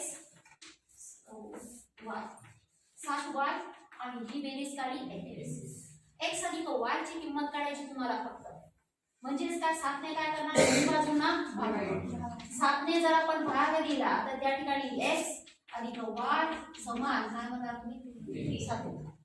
नाही तर आपण काय करतो की हे दोन्ही समीकरण सोडवतो, x ची पण किंमत काढतो, y ची पण किंमत काढतो आणि शेवटी जाऊन बेरीज करतो x अधिक y. म्हणजे एवढं सोडवायची गरज नाही. प्रश्न किती मार्काला? 1 मार्काला किंवा 2 मार्काला. फक्त बेरीज करा. समजा x वजा y ची बेरीज किंमत काढा असा प्रश्न असतोच परीक्षेला. हा भाग तुमचा वगळला गेलेला नाही, हा भाग आहे तुम्हाला परीक्षेला. x वजा y ची किंमत काढा म्हणजे दोन्ही समीकरणांची काय करणार तुम्ही? वजाबाकी केली, मध्ये वजा चिन्ह आलं, x वजा y ची किंमत तुम्हाला मिळेल. नंतर आलेखाच्या पद्धतीने एक सामायिक समीकरणे सोडवा हा प्रश्न परीक्षेला असतो. एक तर 4 मार्कासाठी, एक तर 3 मार्कासाठी. एक सामायिक समीकरण एखादं शाब्दिक उदाहरण परीक्षेला असतं. आता मी तुम्हाला प्रश्न क्रमांक 5 मध्ये बोलले ती पहा. प्रश्न क्रमांक 5 मध्ये असं बोलले ते की एक त्यांनी मिड लाईन दिलेली असते. समजा त्यांनी असं म्हटलंय की असं समीकरण तयार करा. वर्ग समीकरणाचं उदाहरण आहे आणि त्या वर्ग समीकरणामध्ये एकाची किंमत किती आहे? 20 आहे. एका 2 उकली असतात. उकली किती असतात? 2 उकलींपैकी एक उकलची किंमत किती आहे? 20 आहे. तर असं वर्ग समीकरणाचं शाब्दिक उदाहरण तयार करा. आता शाब्दिक उदाहरण त्यांनी म्हटले की एकाची किंमत याची किंमत किती येते तुमची 20. एका उकलीची किंमत 20 येते. वर्ग समीकरणामध्ये किती उकली असतात 2. बरोबर. वर्ग समीकरणामध्ये किती उकली असतात 2. मग उदाहरण आपल्याला असं तयार करायचे. 20 तर यायलाच पाहिजे.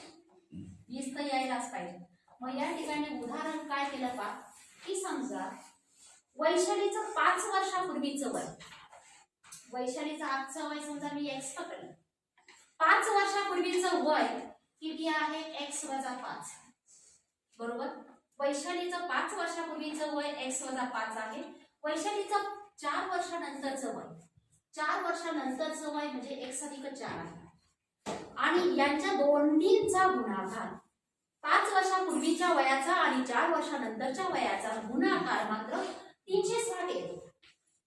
किती येतो 360. तर वैशालीचं आजचं वय करा. वैशालीचं आजचं हे शाब्दिक उदाहरण तयार करा. हे शाब्दिक उदाहरण तयार झाल्यानंतर या ठिकाणी 5 वर्षापूर्वीचं वय, 4 वर्षानंतरचं वय यांचा काय म्हटलं आहे गुणाकार. आपण काय म्हटलंय त्यांचा गुणाकार. गुणाकार म्हणजेच काय होणार तुम्ही x वजा 5 आणि x अधिक 4 यांचा दोघांचा गुणाकार किती येतो तुम्हाला 360. हे उदाहरण लिहायचं असतं. त्यांनी फक्त कंडिशन काय दिलेली की वर्ग समीकरणाच्या उदाहरणामध्ये एका उकलीची किंमत 20 येते. एका उकलीची किंमत किती येते 20 येते. त्याच्यावरून उदाहरण तयार केलं. उदाहरण तयार केल्यानंतर ते उदाहरण सोडवायचं. सोडवण्यासाठी दिलेल्या अटीनुसार या दोघांचा गुणाकार करणार x गुणिले x वर्ग, x गुणिले 4 म्हणजेच काय की म्हणा तुम्ही 4x, नंतर 5 गुणिले x 5x, नंतर वजा 5 गुणिले x वजा 5x आणि 5 गुणिले 4 म्हणजे वजा 20 वजा 360 समान 0. हा 360 बरोबर. हा 360 कुठे आहे उजव्या बाजूला. तो कुठे आणला आपण डाव्या बाजूला.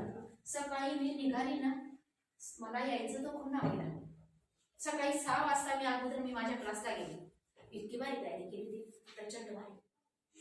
मला खुणावला जायचं म्हणून. मला सकाळी जर मी फोटो काढून आणला असता तुम्हाला दाखवला असता ही मी सकाळी तयारी करून निघाली. आणि आता जर बघितलं असतं सागरीहून खोंडावळीला आली, माझा अवतार बिघडला. साधी गोष्ट आहे. तो जर उजव्या बाजूकडून डाव्या बाजूकडे आला त्याचा अवतार बिघडेल असता. तो आधी होता तर काय झाला अवतार बिघडल, त्याचा अवतार बिघडला. जेव्हा साईड चेंज होतात तेव्हा अवतार बिघडतो. वजाचा अधिक होतो, अधिकचा वजा होतो. या ठिकाणी काय x वर्ग x कॉमन घेणार x वर्ग वजा या दोघांची वजा x. या दोघांचा साठागोटा तयार आहे. दोघांचा साठागोटा आहे 4x वजा 5x अधिक 4x वजा 5x. लक्षात घ्या 5 वजा 4 केलं तर 1 मिळतो ना. तर 4 वजा 5 करणार तर काय मिळणार आहे वजा x. एक x एक आपण लिहित नाही. या दोघांची बेरीज, दोघांचा आपण साठागोटा आहे म्हणजे वजा 380. मग या ठिकाणी वर्ग समीकरण मिळालं. वर्ग समीकरणामध्ये तिसरं पद पाहिजे. तिसरं पद काय तुमचं वजा. तिसरं पद जर वजा असेल तर अशा दोन संख्या करा की त्यांचा गुणाकार 380 पाहिजे, बट त्यांची वजाबाकी 1 पाहिजे. मधल्या पदाऐवजी पाहिजे 1 आहे की मधलं पद काय तुमचं 1 पाहिजे. बोलताना काय बोलायचं की अशा दोन संख्या की त्यांचा गुणाकार 380 पाहिजे, पण त्या दोन संख्येची वजाबाकी किती पाहिजे 1 पाहिजे. म्हणजे आपण 19 आणि 20 यांचा गुणाकार केला तो काय तो 380. मग या ठिकाणी मधलं पद कसं आहे तुमचं ऋण आहे. मधलं पद ऋण आहे म्हणून कोड करून येणाऱ्या दोन्ही संख्यांपैकी मोठ्या संख्येचा किंवा हा ऋण राहील आणि लहान संख्येला काय राहील. म्हणजे या ठिकाणी वर्ग समीकरण सोडवताना याचे अवयव पडले. अवयव पद्धतीने वर्ग समीकरण सोडवा परीक्षेला राहणार आहे. सूत्राच्या पद्धतीने वर्ग समीकरण सोडवा परीक्षेला राहणारच आहे. x वजा 20 पहिला अवयव, दुसरा डायरेक्टली x अधिक 19 समान 0. म्हणजे x वजा 2 ब्रॅकेटचा 2 दोषांचा गुणाकार 0 आहे. याचा अर्थ एक तर हा दादा 0 आहे, एक तर हा दादा 0 आहे किंवा हे दोन्ही 0 आहेत. दोन्ही काय 0. x वजा 20 समान शून्य घेणार किंवा x अधिक 19 समान काय घेणार तुम्ही शून्य. म्हणजेच x ची एक किंमत काय झाली 20 आणि x ची दुसरी किंमत काय झाली वजा 19. मग इथे हिट लाईन येते तुमची. परंतु y कसे हे ऋण नसतात म्हणून x समान वजा 19 ही किंमत अशक्य आहे. म्हणजे ही काय झाली तुमची अग्राह्य. ही अग्राह्य झाली म्हणजे x ची किंमत काय झाली 20 आणि मग आपण लिहिणार वैशालीचं आजचं 20 वर्ष आहे. कळलं? म्हणजे हा 5वा प्रश्न. हे केव्हा एक वर्ग समीकरण प्रकरण कोणतं वर्ग समीकरण त्यांनी फक्त एक अट दिलेली त्या अटीचा विचार म्हणून अभ्यास अगदी व्यवस्थित करायचा. काही अडचण नाही. सगळा व्यवस्थित अभ्यास असेल सगळं अगदी व्यवस्थित असेल तर तुम्हाला अडचण येत नाही. आणि मी तुम्हाला सांगितलं मस्तपैकी अभ्यास करताना तुमचं पुस्तकही काढा तुमचं डायजेस्ट असेल ना ते पण काढायचं. कारण प्रत्येक वेळी अडचण येते तेव्हा अडचण सॉल्व्ह करणारे आपल्या जवळपास असतातच असे नाही. शिक्षकच असतात ते सॉल्व्ह करणारे. ते शिक्षक जर शाळेत राहिले किंवा बाहेर राहिले किंवा काय तर त्यावेळेस ते आपल्याला अवेलेबल होणार नाही या अपेक्षेने डायजेस्ट सोबत ठेवायचं. आपण समजा एक्झाम्पल आपण सोडवलं पण त्याच्यासारखं दुसरं एक्झाम्पल आपण सोडवायला घेतलं पण ते जमत नाही त्याला बाजूला टाका. त्याच्यापेक्षा अजून सोपं एक्झाम्पल हाताशी घ्या की जेणेकरून तुमचा आत्मविश्वास कमी होणार नाही. आणि जर सोपा एक्झाम्पल एक सोडवत आलं त्याच्या पुढच्या काठीण्य पातळीचं दुसरं घ्यायचं त्याच्या पुढच्या काठीण्य पातळीचं दुसरं घ्यायचं आणि अशा पद्धतीने फक्त हे पुस्तक या पुस्तकातला एक एक काय म्हणतात त्याला सराव संच एक सराव संच काय दिलं असेल ना प्रॅक्टिस सेट किंवा एक्सरसाइज काय म्हटलं असेल तुमच्या पुस्तकात मायसिनेस वगैरे जे असेल ते प्रश्न संच असेल ते सगळ्या प्रकारचे प्रश्न सोडवा. काय नाही फक्त सरावच करायचं. गणिताला सराव महत्वाचा. Practice makes man perfect. जर प्रॅक्टिस असेल तर तुम्ही पूर्ण परफेक्ट होणार. प्रॅक्टिस नसेल तर परफेक्ट होणार नाही. म्हणून अभ्यास फार महत्वाचा आहे बाळांनो. तुम्ही फक्त अभ्यास करताना टेक्स्टबुक डायजेस्ट तुमची नोटबुक आणि जर अडचण आलीच समजा मला अडचण आलेली तर तुम्ही एका कागदावर ती अडचण लिहून घ्या. त्या सगळ्या अडचणी दिवसाला येणाऱ्या अडचणी ज्या असतात त्या अडचणी एका कागदावर नोट करा. तुमच्या शिक्षकांशी तुमच्या ज्या शिक्षकांना सांगा त्या अडचणी ते सॉल्व्ह करतील. आणि तुम्ही सांगितल्याशिवाय त्यांना कळणार नाही. मला पण नाही कळणार कुणालाच नाही कळणार. म्हणून बोलायचं असतं. सगळ्यात महत्वाची गोष्ट म्हणजे बोलायचं. त्या आपल्याकडे मन आहे की बोले त्याचे कुळीतही विकले जातील नाही बोलणार त्याचे डोक सुद्धा विकले जाणार. म्हणून बोलायचं. जी अडचण आली ती अडचण तुम्ही जर सांगितली नाही तर अडचणींचं गाठोडं तयार होतं. त्याच्यावेळी अडचण लगेच सॉल्व्ह केली लगेच सोडून घेतली कुणाला लावून तर ती लगेच काय होतं ती बेसन होत जाते. पुढे तुमचा अभ्यासात इंटरेस्ट वाढत जातो. आणि असं नका म्हणू की माझी अडचण सॉल्व्ह करायला ती यायला पाहिजे मला विचारायला पाहिजे. कोणीच विचारायला येणार नाही. तुमचं वय वर्ष असं आहे की तुम्हाला आता कोणीच विचारणार नाही. तुम्हाला स्वतः त्यांच्यापर्यंत जायचं आहे. तुमच्या अडचणी मांडायच्या आहेत. तुमचं सगळं मांडायचं तेव्हाच त्या सोडवल्या जातील अन्यथा सोडवल्या जाणार नाही. तुम्हाला जर असं वाटत असेल की अजून मॅडम काही अडचण आहे आम्हाला तर अजून सांगून द्या. काही अडचणी आहेत तुम्हाला वाटतंय तुम्हाला की एखादा भाग की तुम्हाला सांगावं असं वाटतंय मला की माझ्या याच्यात असेल वेळेच्या कालावधीत की 2 मिनिटात 3 मिनिटात 4 मिनिटात मला पटकन सॉल्व्ह करता येत असेल तर मी लगेच सांगून बोलू. मी तसं संभाव्यता चॅप्टरच्या तुमच्या फक्त कन्सेप्ट क्लिअर केल्या ना प्रश्न नाही घेतले. प्रश्न घेतलेले नाही. प्रश्न जर मी घ्यायला गेली असती तर मला अख्खा दिवसही कमी पडेल आणि काही अडचण नाही. तुम्हाला जर इच्छा असेल तर मी अजूनही बोलू शकते. अजून पूर्ण वेळ मी बोलू शकेल. पूर्ण वेळ तुमचा तास घेऊ शकेल. तुमची इच्छा आहे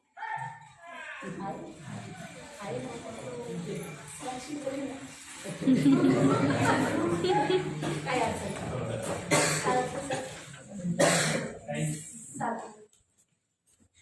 अडचणी असतील तर सांगा मला.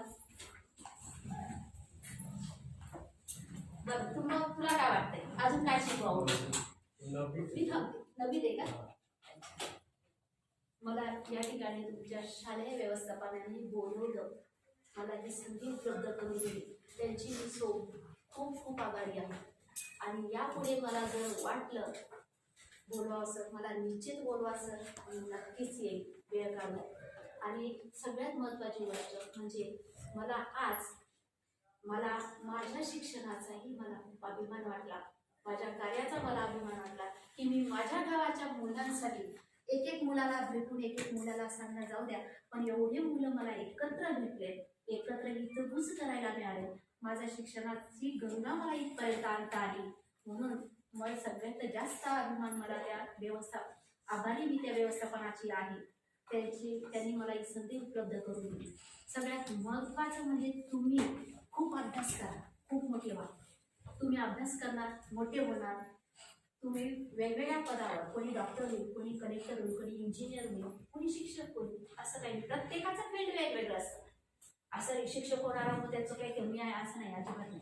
प्रत्येकाला ज्याच्या डोक्यात जे विचार असतील ते विचार जर तुमचे यशस्वी झाले तर तुम्हाला कोणी काय विचार आहे, तुमचं पद नाही विचारणार आहे, तुमचे मार्क नाही विचारणार, तुमचं गाव विचारणार आहे. तू कोणत्या गावाचा आहे? मला अजूनही कोणी विचारलं तू कोणत्या गावाची आहे, मी एकच आठवण सांगते. काय सांगते माहिती? मी शिरीष कुमारांची आठवण करून देतो, या जिल्ह्यातील कोंढामणी गावाची आहे. बघा, हे असं गाव असतं.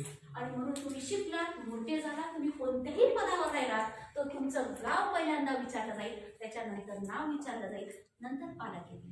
म्हणून शिका मुलांनो, अभ्यास परिपूर्ण करा. आपण अजिबात असं म्हणू नका की आपण गावात आहोत, शहरात आहोत. काही नाही, शहरातली मुलं एवढी बोलत नाही. मी आता सांगते, त्यांना बोलवा असं वाटतं, होय तर द्या रे तेव्हा देतात ते. पण मला इथे येऊन एकदम मस्त बरं वाटलं की तुम्ही बोललात, तुम्ही प्रश्नांना सामोरे गेलात. एवढंच खूप आहे. तुम्ही असाच अभ्यास चालू ठेवा. तुमच्या दहावीच्या परीक्षेला आणि तुमच्या उज्ज्वल भविष्यासाठी माझ्या लाख शुभेच्छा. धन्यवाद.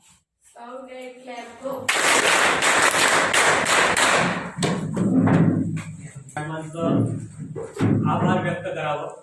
परंतु गणिताची जी वारी, जसं आपण आषाढी कार्तिकी वारी आपण म्हणतो की वर्षभराचा जोही काही देवाचं नामस्मरण आहे ते एका दिवसापासून त्यांच्या गावापासून तर ते पंढरपूर पर्यंत ते नेतात आणि देवाचं नामस्मरण तेवढ्या काळापुरतं का होईना ते पूर्ण करतात.